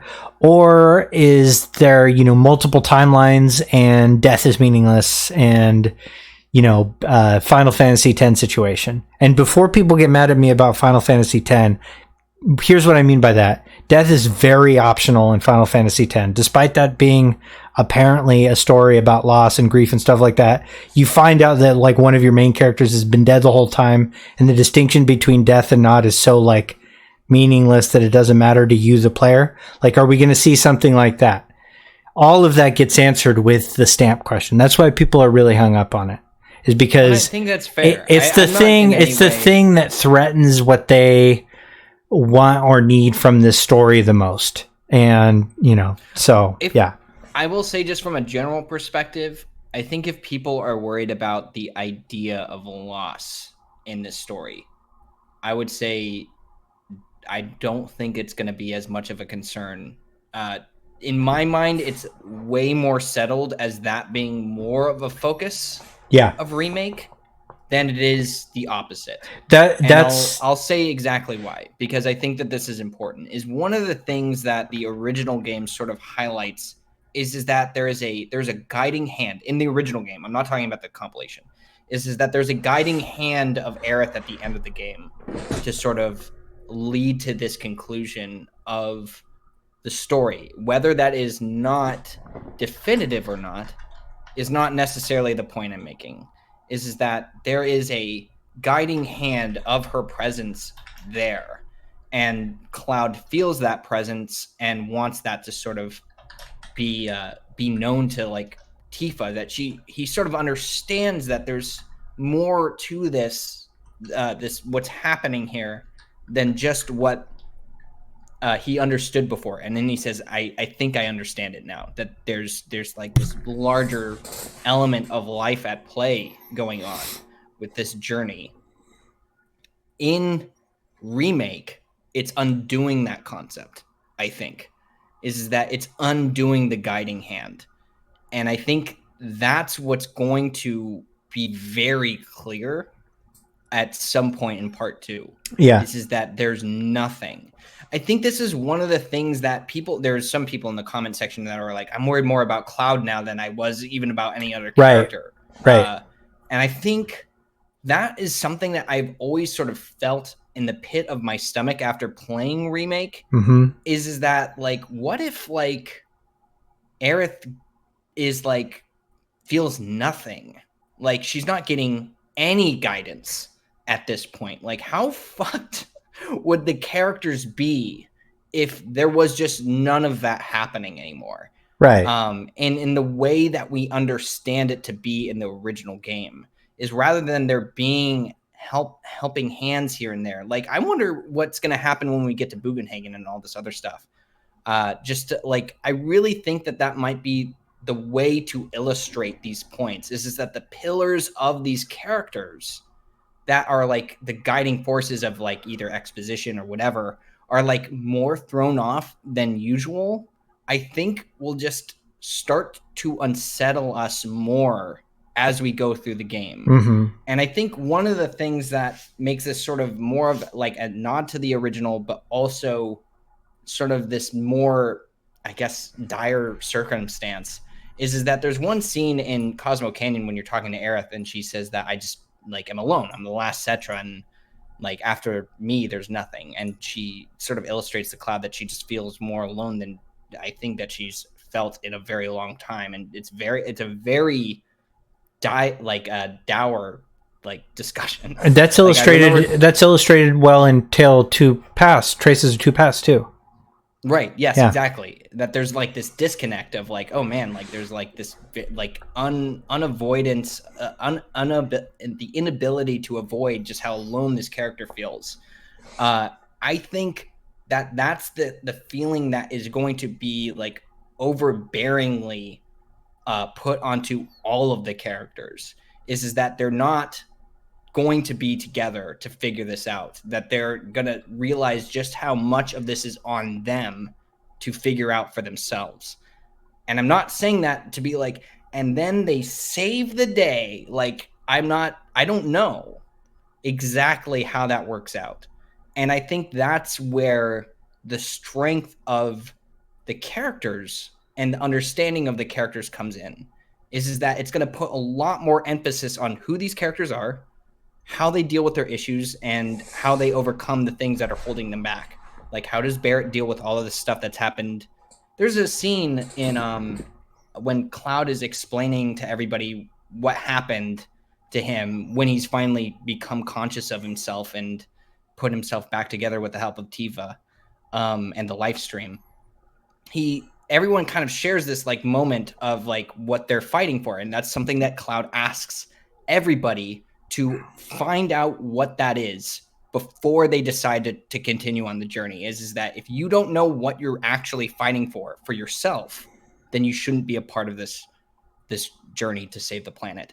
And Barrett addresses this, and he says, like, I was kind of like fixated on this one goal of like Avalanche, but looking back on it, that might not have been the right thing to do. Part 1 sets that up so brilliantly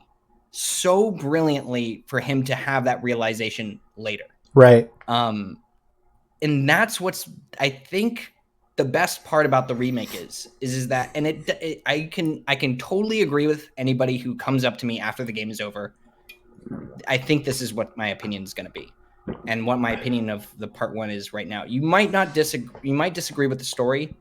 I think that the characters are king in terms of this game and the way that they're being portrayed. Absolutely. And I think there's so much of this that has now been emphasized as being the most important thing to the story. Now, okay, I want to do more with that. As much as I agree, I will say that for the Midgar portion of the game, for the part 1 of a game, or like the establishment of a series of games, like a series of narratives that all connect, leaning heavily into the characters is an obvious play. It's really good. As the story moves forward, we are now, no longer trapped within a city.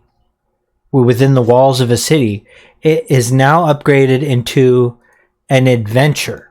And I do hope, and I do think that they can do this. But I do think they will need to peel back some of the character exposition to, in fact, let us know what's happening. Like, as we're going on a journey, as we're going on an adventure, the events of the story will start to matter as much as the characters at a certain point. We're getting to that point here.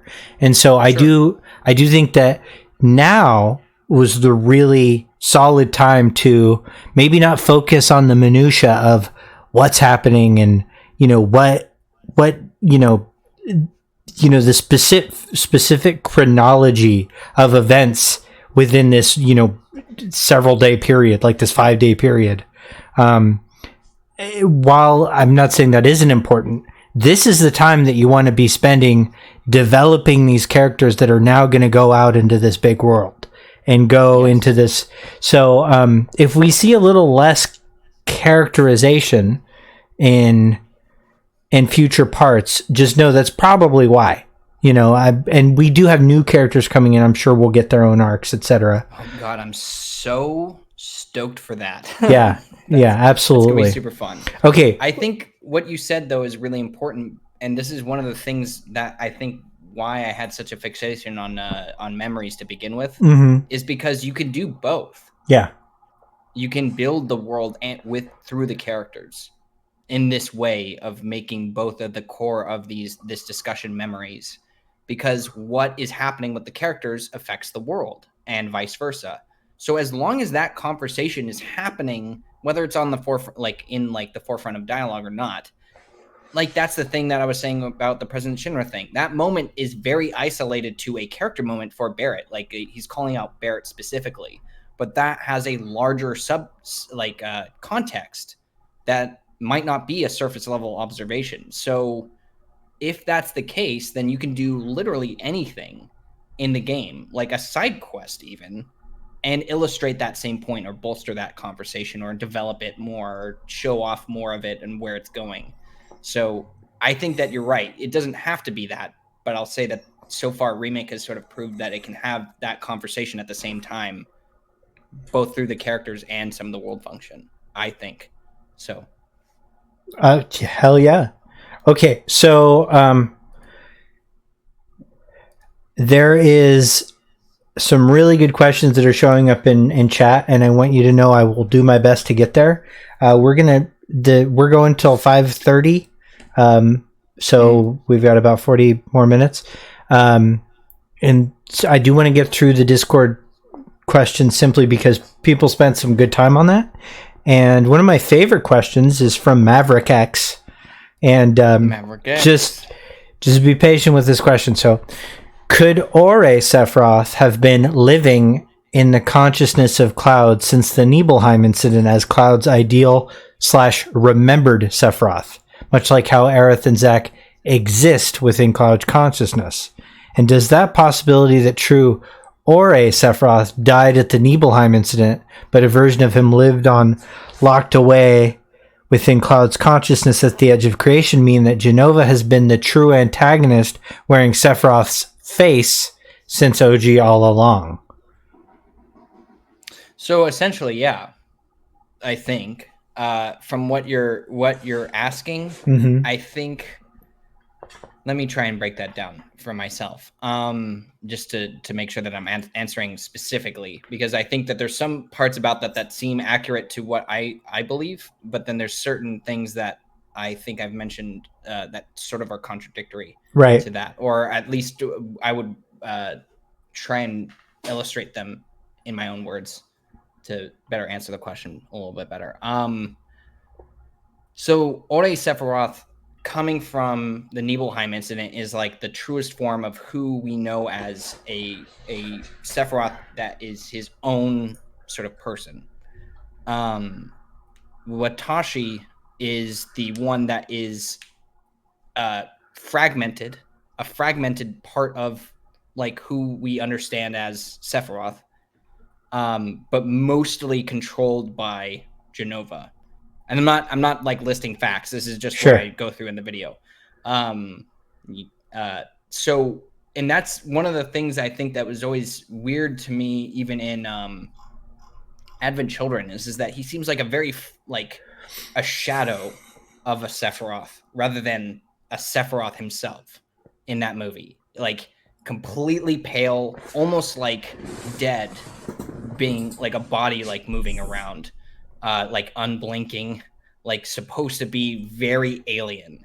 And that was one of the points that they make in the commentaries, is that they wanted to make him very alien in appearance and the way that he acted, and all-knowing at the same time.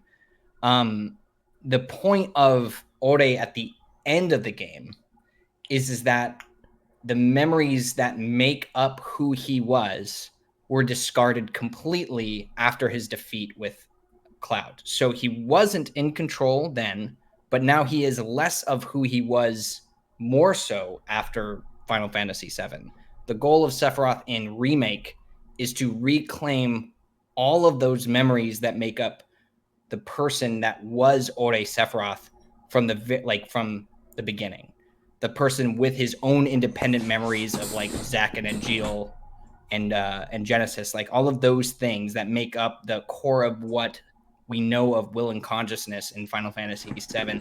Those things are what he's setting out to reclaim. The core of himself being the memories specifically designated with Cloud and himself, which is inside of Cloud's heart, as it's illustrated in other quotes.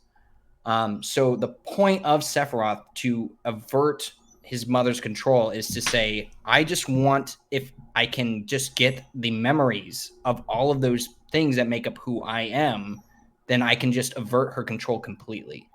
So he does that at the end of the game, is that he sucks in all of these, like all of the whispers, the contaminated memories, all of them are his now to control. But the thing is that that's not even it.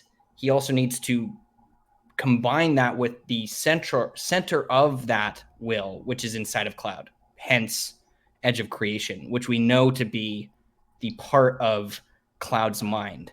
So that is the meeting of a like fully formed Sephiroth will to Cloud in that moment.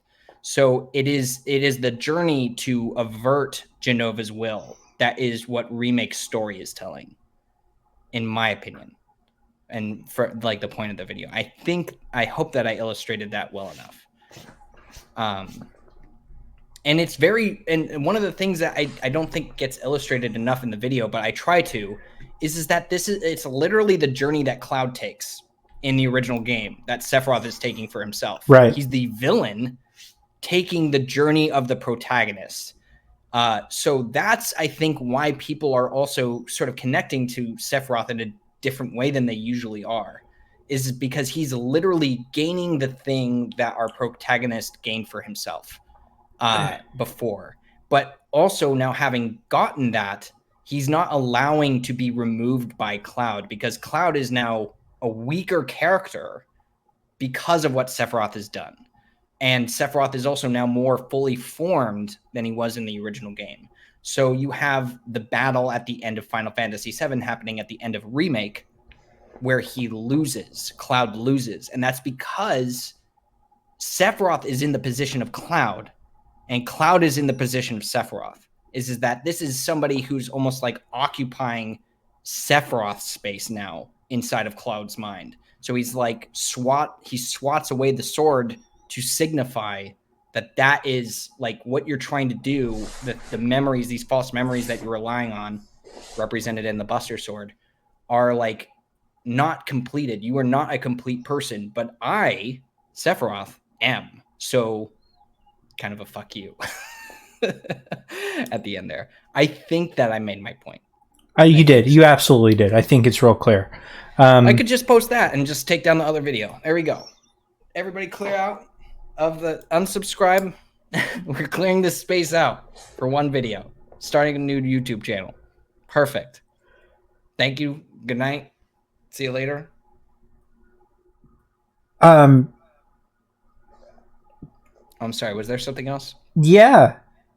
Ribs has a question I was going to ask, and so does ours Omnia. We'll start with ours. Is now in the aftermath of your extensive research into Remake, does Remake's meticulous dedication toward connecting the entire breadth of the compilation also feel like a painstakingly created blueprint for future developers to follow once the current ones retire, or does the Remake project feel like the end, the living legacy of its creators and of all things Final Fantasy VII? I'm going to have to ask you to read that one more time, because that's a big question, and I want to make sure that I answer every part of it. Can you read that one more time for me? Now in the aftermath, and also because I like it.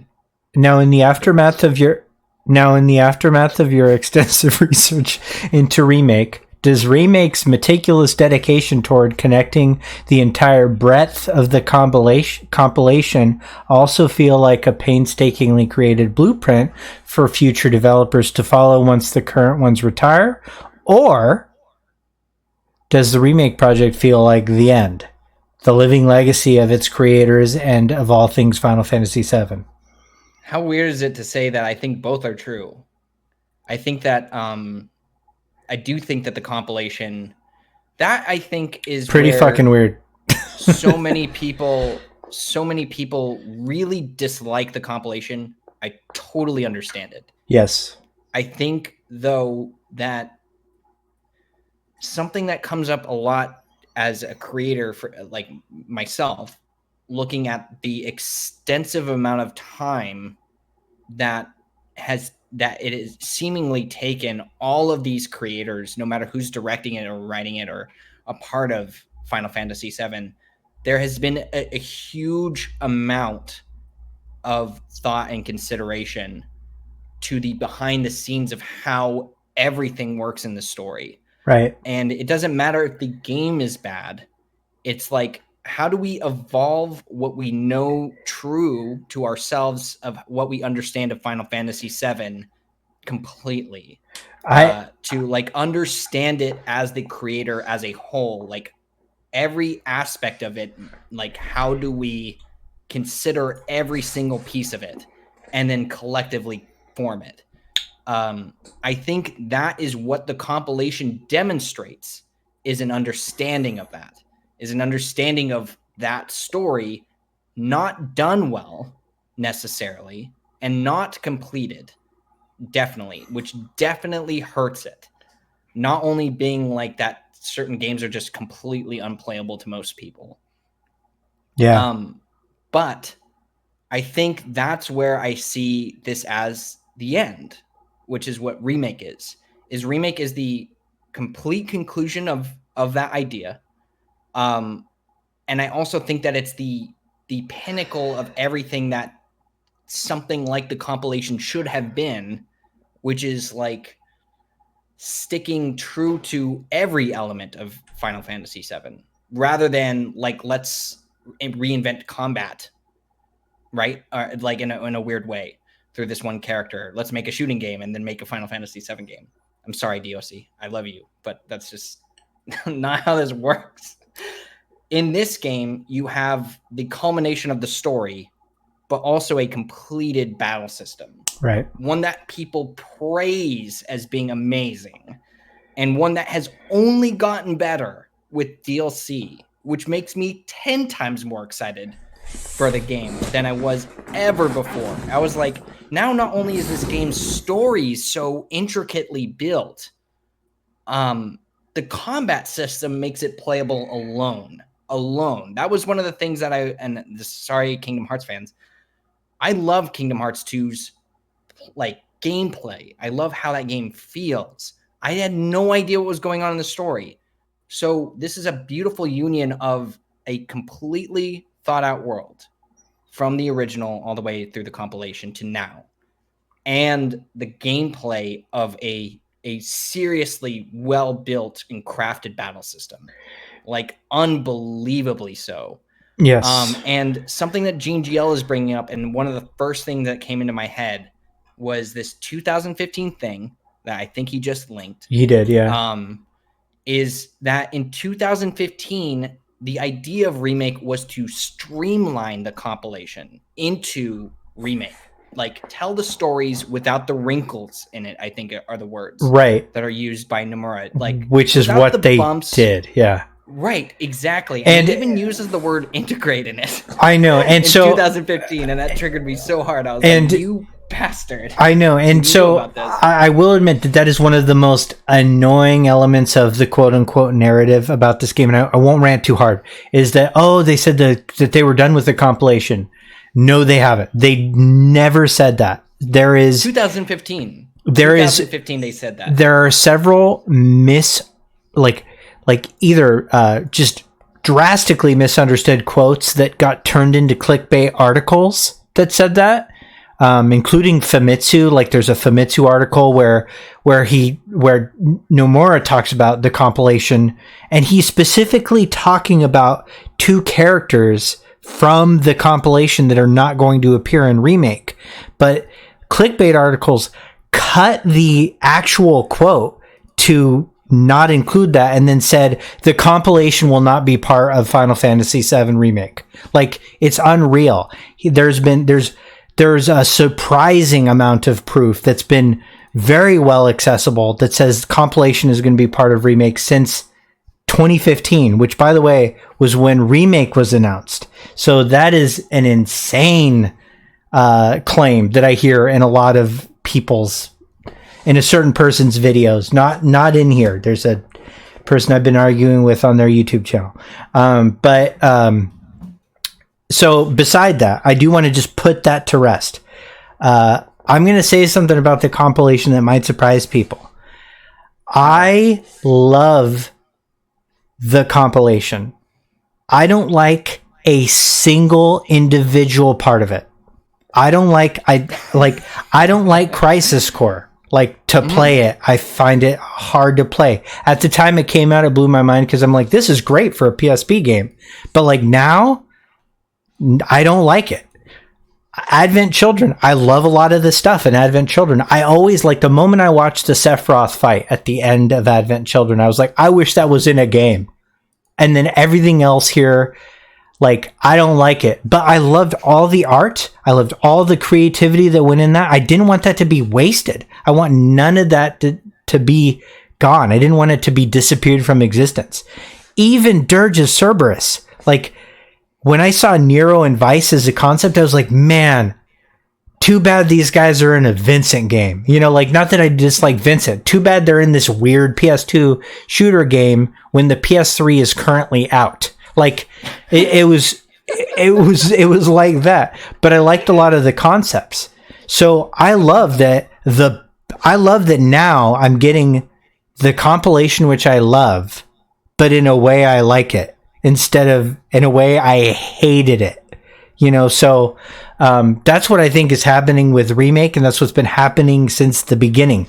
I got to fight Sephiroth in the, you know, crumbling Advent Children Midgar. I got to do that in Remake. That's fucking awesome. Yeah. And Rant. I got to fight Vice as Cloud instead of as Vincent in a shooter. Like, that's rad. So dreams come true. So dreams come true. Y'all haters can eat a mile of dick. Next question. I will say, though, like, I will say, just, that's a point I've iterated since the beginning. Yeah. This is that there's so much of the compilation that isn't harmful, that is actually good, and deserves a chance, and, like, rightly so, because they're the things that I think, and, like, I'm not ignorant to this, like, concept that, like, certain games are, like, not as good as the original Final Fantasy VII. I 100% understand where people are coming from with the compilation. It's just like when you see certain stuff on paper, it's like, man, actually, that really works for that story. I just wish it was in something else and packaged differently, and it just didn't turn out the way that it should have.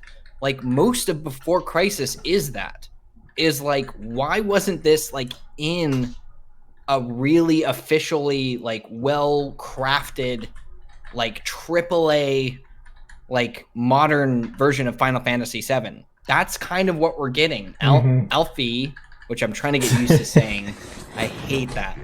I like Elf better. Is, like, confirmed to be in the story as far as, like, just on a simple level of the book. It's like Barrett wants to talk to Elf. And I was like, what the fuck did you just say to me right now? Like, you just told me, like, that this one thing that, like, adds so much layer of context and intrigue to the Turks, which are, like, one of the greatest parts of the original game, and Avalanche, which is a huge other aspect of the game that people hardly know anything about, is, like, coming into its own from these other games in Remake. And that's an amazing thing to see. I love Deep Ground. And I wasn't expecting that to show up at all. But do I love what the fuck I played of it? Abso-fucking-lutely. Yeah. 110% I like that. And also, those characters are, like, vastly superior to the way that they were portrayed at any point in the, like, original versions of their games. Like, astronomically so. Weird as fuck, yes. Better than the original?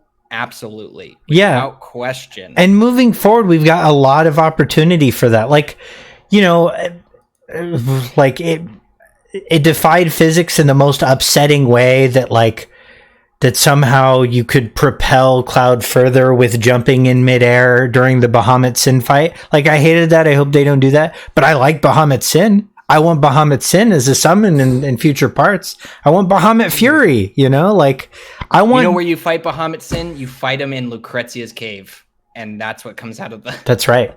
That's right. Somebody throws a materia in. Genesis throws a... regardless, I guess just regardless, they do, they're listening. Regardless of what, you know, how those individual titles turned out, so much creativity was, like, top tier creativity went into designs, different elements. Like, there's that, it would just be such a waste not to get to experience those in Remake. And that's all they've done. That's all they've ever promised, and that's what they're giving us. So I'm excited for the future. I do have a question from Ribs, like I promised. And hi, Ribs. And do you have any more comments regarding the change to the intro song being cut in? Or do we have any information to say? Do you have any theories or ideas on that? And for context, in Intergrade, the intro song is slightly different. And if you want just the intro in general is different. If you want to see the difference between those and hear them, Sleepezi actually has a video on his channel highlighting the difference. Do you have any ideas on what that could possibly mean? I want to say that it's different. Okay, so I will say that there's things that are left to be desired from me about that subject, which is that I wish that we could understand what those lyrics are, because we don't know what the lyrics are to this new version of the song. It doesn't play in a non-cutscene related portion of the game, and also it's difficult to decipher Latin through these, the songs. We usually wait for a release of the lyrics from Square or like in a booklet from like the soundtrack or something. It's impossible for me. Get these. Yeah, maybe it's just my hearing's bad, but I cannot. It's difficult. Even I couldn't, like, at least, like, if I could just write it down, that would be great. But I couldn't. I do want to say that there must be something to it that is important. And one of the things that I pose at the end of the video is, like, is this something that happened because of what we did already? And that was something that I thought was as far as I could go with that idea for now. Is that the change that happens at the end of Remake might have affected this from being the same. Like, things are already sort of changed at like a core level of Final Fantasy VII because of what we did in the game. Other than that, I don't know if I have much else to, like, it's all a mystery still. And that's great. I love the fact that it's a mystery that needs to be solved. Yeah. It might never be solved, but I think that it's a really interesting thing that they did. And it piques my curiosity. So I fully agree. So I'm going to let the audience put together some more questions. If I didn't get to your questions in the Discord chat, Sleepezi will go over those at some point later. The reason was probably because the questions were a little too esoteric or had already been kind of answered in some way. I am going to give this last 20 minutes or so to people that are currently in chat to put together some questions. Highlighting them very much helps me. And while you guys do that, I do want to draw attention to something. My good friend Blitz, who's been on the show several times. He's a incredible Final Fantasy VII content creator. He has had a sort of life-changing event happen. His home was flooded, and it's really it's really put a lot of strain on him. And so I just want to, there's a GoFundMe that I would like to just draw some attention to. And I don't just, there are plenty of good causes, but he's a really good guy. And so, he's definitely worthy of the attention. So I put the link in chat, and we'll put it in the link in YouTube. If you wanted to donate to that, he's close to the goal he was hoping for. But honestly, even that goal is just, it's modest compared to what's really happened to him. And if you want more explanation on all that, you can check out the link posted there. So let's see. What do we got here for questions? Night Sky Prince had one, and I'm not sure if it's still up here. But I definitely want to shout out to Night Sky Prince, by the way. I saw him and I wanted to say something, but hi. We were originally going to be paired together in Taboo on Final Fan TV, which would have rocked. You guys would have destroyed it, and then Clark got shackled, who knows nothing about Final Fantasy VII other than Final Fantasy other than Final Fantasy VII. Yeah, right. So yeah, he had. So speaking of loss, do you think there will be a loss of the character's experience that will be greater than what was in OG outside of established retellings being more dramatic? Okay, well, actually, I think that's, to me, that's easier to answer, because I think any death that happens in this game will be a greater loss. I think that the idea here is to put to rest this idea of we go on.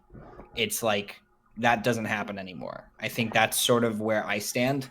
So, like, for instance, as an aside, like, if Aerith dies in this game, I don't think she would show up at the end the way that she did in the OG.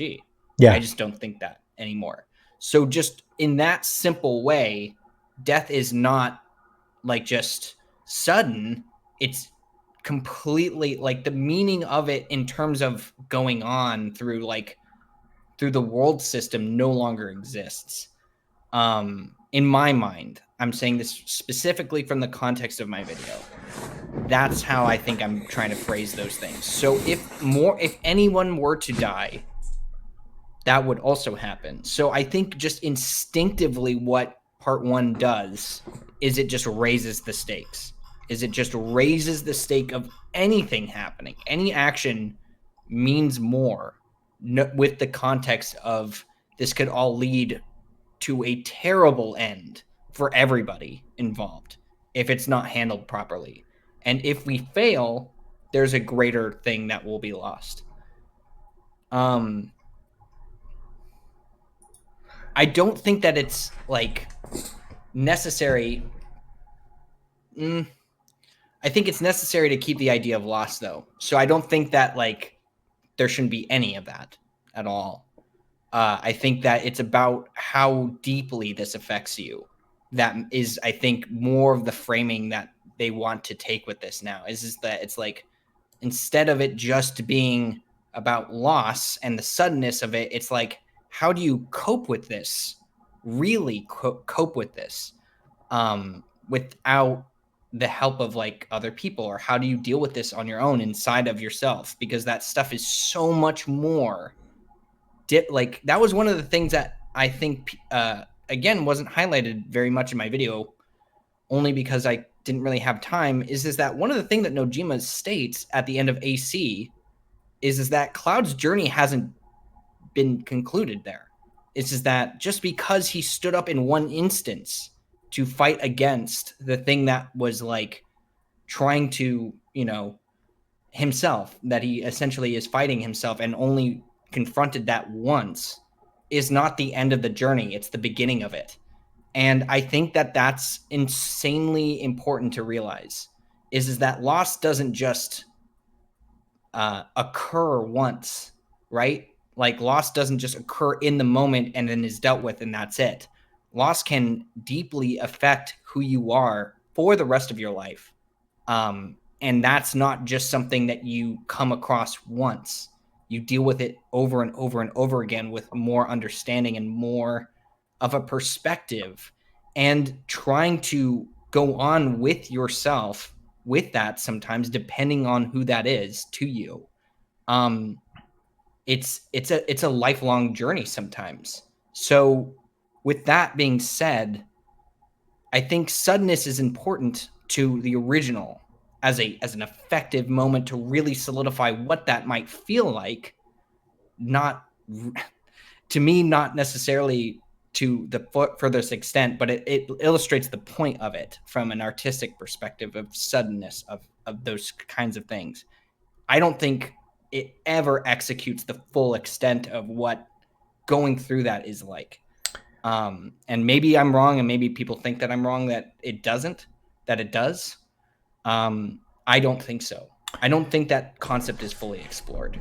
And I think that Remake is in a really solid position to try and illustrate that more, or convey more of that subject. And that's another thing that Nojima mentions too in the Advent Children DVD is that he feels like when he was writing Advent Children, or sometime around the time that he was developing it, is that he lost his grandmother and his child was born. Is that there's a unity of cycling of life and death and how uniquely it felt to him to lose somebody, but at the same time somebody came into the world that affected him. And I think it's just about making sure that people know the extent of what is valuable about those two things. That's Remake's focus, is the value of life and how deeply and impactful death is. So to tack onto that, I will go further and say that not only will the theme of loss be establishing, using established deaths and retelling them in a more dramatic way. I think we will get downright more loss. I think more people will die. I think Roche will die and it will destroy us. Like, for instance, and obviously it's not just, it doesn't need to be told in a more dramatic way to be more dramatic now, because we've now had more time with these characters. The characters have had more development. They're more human. I think a good example of that is Jesse. Like I see a pizza now and start turning inside out emotionally, because I owe her a pizza, That's right. I'm kidding, but I just ate pizza, like, to be totally honest, and felt nothing for Jessie. I hoped she died again. I was like, I'd please die so I can remember this pizza. You felt strongly about the fact that they didn't milk that enough. Yeah, you're saying. Yeah. So no, my point is, we have all this. We have more time to develop these characters. Like, it's going to hurt so much more to lose Aerith again because, like, of how wonderful Brianna's performance of her has been, or if we lose another character, like another major character, like, God forbid we lose Tifa, like, those kind of, like, those performances are so good now. Those, the not just the performance of the voice actor, but of the characterization. Like, we have these really complex, rich characters now. So losing them is going to feel different than it did in OG, to me personally. There's that. And then I'm calling it now. We're going to have a fake out when we make it back to Midgar, where we walk into that church again, expecting to see the ghost of Aerith, and we don't see her. I'm calling that now. If that happens, you guys have to, like, sub to me. I will cry if that doesn't happen. I'll be like, oh, fuck. Yeah, like we're expecting to see that little specter of her, and we don't see her. Like, if that doesn't happen, if that happens, like, sub to me for a year, okay? All of you in chat. But so that, sign this contract. Yeah, that's where I'm at. So okay, Willow Wisps asks, and we've only got 15 more minutes. I'm sorry, Sleepezi. What core themes within the game do you use or perceive in your real life? That's a good question. It's a really good question. Unironically, and I will say this, this video definitely has put into perspective, because I don't want to get too personal, but I think this video helped me a lot with putting some things into perspective and the value of other people. I think is something that I reflected on during the making of this, where I find the company of others very valuable. But I am a very, very private person and not insanely present most of the time for people that I do care about.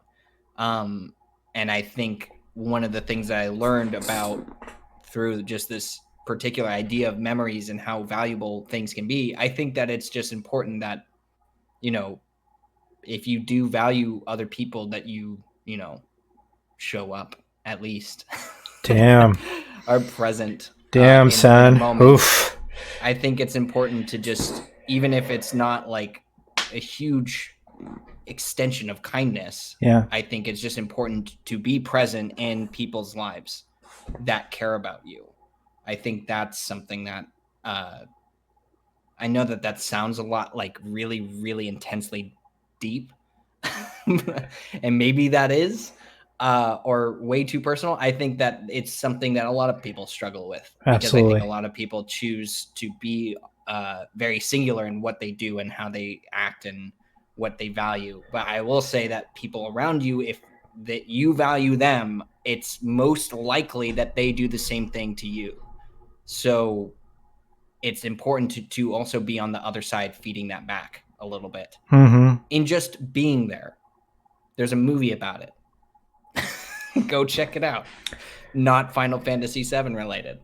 Is it Kingsglaive? That's what I would say. It's called Being There. Okay. That was I don't even have the mental energy to answer that question because it's such a good answer. Okay. From Joanna Marie, how far do you think that Jenova's influence reaches? Because now your video has me thinking maybe she's made Hojo into the psychopath that he is now, and made Lucrezia mentally unstable and sad, and a whole plethora of other things. Do you want me to take the first part? Take this. Okay, so you should take this. So actually, you are not the only person that's had this question. The other person that's had this question is in fact a character in Final Fantasy VII named Sung, who is a Turk. In The Kids Are All Right, a Turk side story written by Kazushige Nojima, there's some dialogue it's actually an internal monologue that Sung has about Jenova's relationship to Hojo, and how Sung has the idea that maybe Hojo's prolonged experience, exposure to the monster, is what drove him to madness in the first place, that caused this whole thing to crescendo. Now, that is not canon confirmation of anything, because it's just Nojima saying this is what Sung thought. But the fact that that's even out in the ether is super interesting.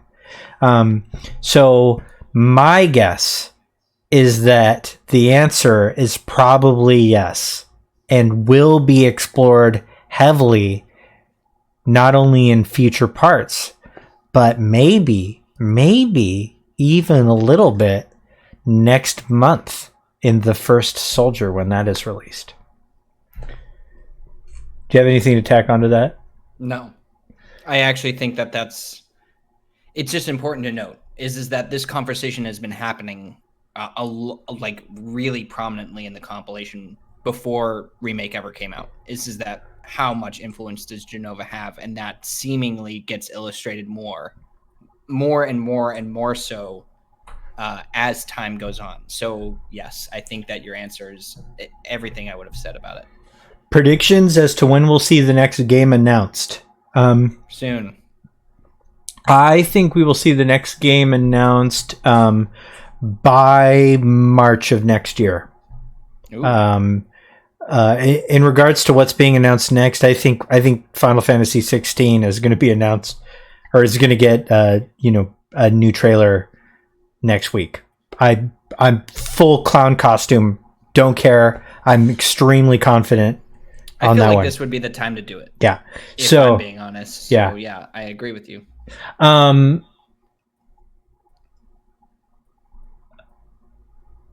Methuselah 30.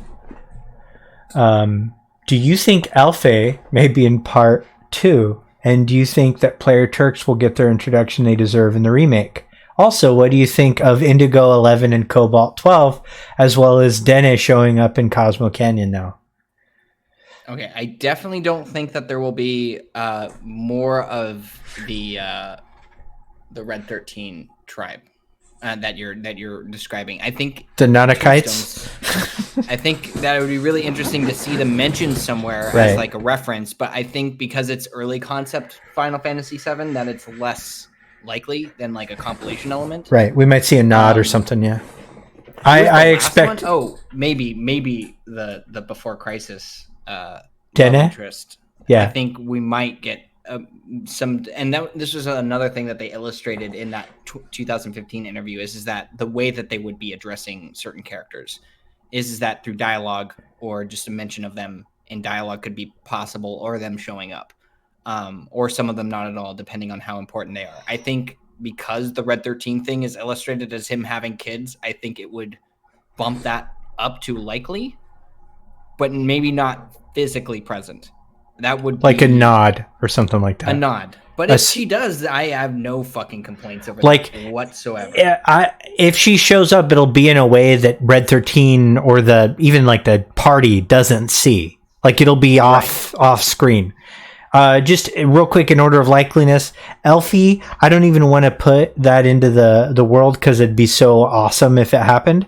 Player Turks, absolutely. I think we'll see either a different Player Turk or Cisne.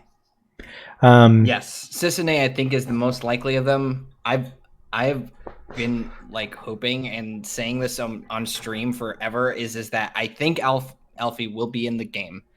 I am very confident in that, only because of Avalanche's influence just in Remake Part 1 and the amount of stress that they're putting on it in Intergrade is huge. And she's a very prominent character in that. And she is alive, so I do think that she will be around. The other thing I will say is that Player Turks from Before Crisis would be awesome to see just around the world, but not actually prominently like shown off. Like they'll be in the background, because we know that they gather information even though they're all retired. So like having them in normal people clothing, like watching you, would be like just enough. It would be just enough to explain. It's fantastic. I think that whole story of Before Crisis needs more prominence in Remake regardless, and just Final Fantasy VII, because I think people would absolutely love it. That's all I have to say about that. Romagus asks, where do you think Part 2 will end? Junin or the ship to Costa del Sol? You can only pick one. Costa del Sol, because it's farther in the game than I think, or farther into the game, and I think we're going a little bit farther than that. I think Costa del Sol. I'm picking one. Okay. Let's see. Highlighted because Junon question. Would be before, right? So I would feel a much bigger definitive ending if you were to choose one or the other on the boat, as being more of a way of concluding that sort of like hypothetical, because you could get the Jenova stuff featured and then arriving on the new continent, a new world sort of being shown off. I think that's pretty good. Okay, we got, let's see, Zach Gongoga asks, do you think Sephiroth wants to get rid of Tifa? I think that somebody brought that up in my comments section recently. I think that she's super important to Cloud's future development. I mainly highlight like Aerith and Zach because they're very clearly mentioned as being a part of Cloud's consciousness and all this other stuff through Advent Children as a way of growing that topic. I think Tifa being a target is not unlikely. I think that it seems even more so that Aerith is not the focus of Sephiroth's endeavors at all. I don't think that she's a target, like, period for her. It seems like she could have done something. He could have said something to her to address it's like, you dying, and he doesn't do any of that. He's not threatened by her at all. The only thing he's concerned you dead, girl. You wait until that if you speak to the Cloud at the Sleeping Force, you're done. You're done deal. I don't know. But I do think that Tifa in the long run is important, where Aerith is very important to like the larger elements of like in terms of the compilation and how she's featured. Tifa is important just in the same way because she's physically there for him. And like Aerith is more of a representation of the psychological part of that. I mean, from a functional level, like Tifa is absolutely instrumental in what I think is the best scene in all of Final Fantasy VII, and that's the Cloud's mind segment. And she ultimately helps him regain his true identity. And she literally helps him put the pieces of his mind back together. And so, on a functional level, Sephiroth going after her makes a lot of sense. Like it does. It would so aggressively alter the narrative that you could no longer, like, it would absolutely unequivocally make all the developers into stone cold liars instead of just being vague. Like, there is I'm not saying anything about it beyond that. Like, I think the reason it won't happen is because it would alter the structure of Final Fantasy VII too much. That's my big issue with it. I will say that there is a concept of my own theory that has no basis yet to discuss, and maybe there will be in the future.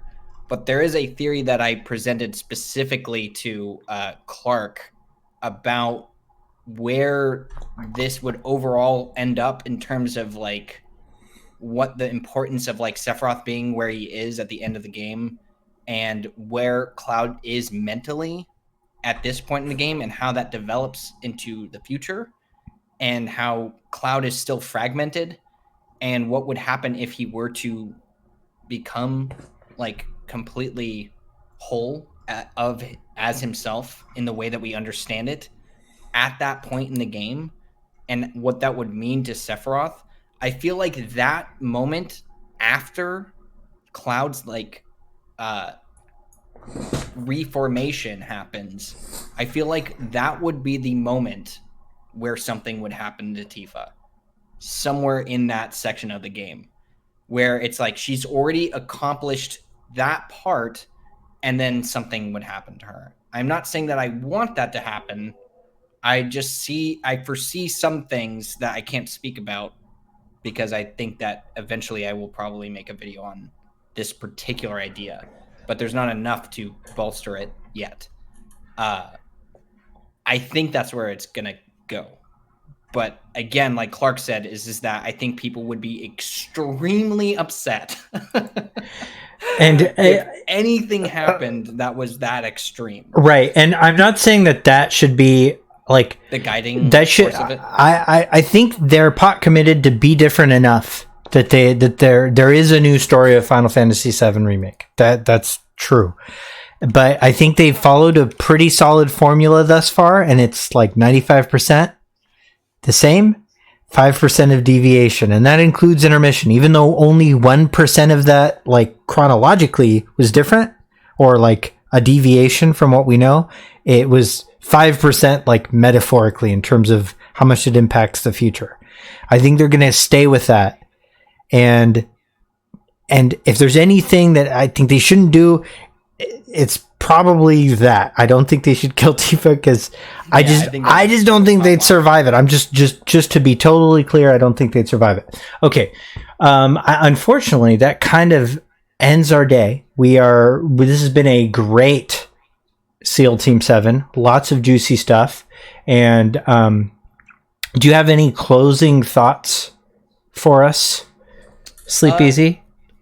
I will say that, first of all, thank you to everybody and Downstorm, by the way, FAF. Thank you so much for the subscription. I just want to thank everybody for supporting my videos. I think that it's weird to think that this whole thing started over a year ago with so much of the community's just positive support. And I'm super glad for everybody who stuck around and has formed like our own mini version of the community through like Twitch and like the YouTube videos and everything like that. I just really, and this video is doing like better than any other video I've ever made. And that says a lot, just how much of you guys enjoying this video and enjoying what we do here. And I literally can't express enough how much that means to me. And I know that it means a lot to Clark as well. Absolutely. I just want to say thank you for that, and thank you for being so supportive for just this entire time, and being patient with like the long in betweens between these videos. I'm going to try and not make it so long in between gaps for the next one. Pete mentioned this at the beginning, and I'll say it now, is that the next video might or might not be a Final Fantasy VII video. And I'm just putting that out there in the ether to say that there will be other games that I begin to cover not so far off in the future. Same sort of idea, completely deconstructed, whatever, but there will be other stuff that we talk about. Will Final Fantasy VII always be a part of the channel? Absolutely, it will be. So you will see more of me talking about Final Fantasy VII in the way that I talk about it. Yeah. But you'll also be seeing some new stuff. Yeah, so, I mean, you think that the lore of Bug Snacks isn't deep, but... that would be a strong start. Anyway, I just appreciate it. And so thank you, everybody, for that. And thank you for having me on a SEAL Team 7.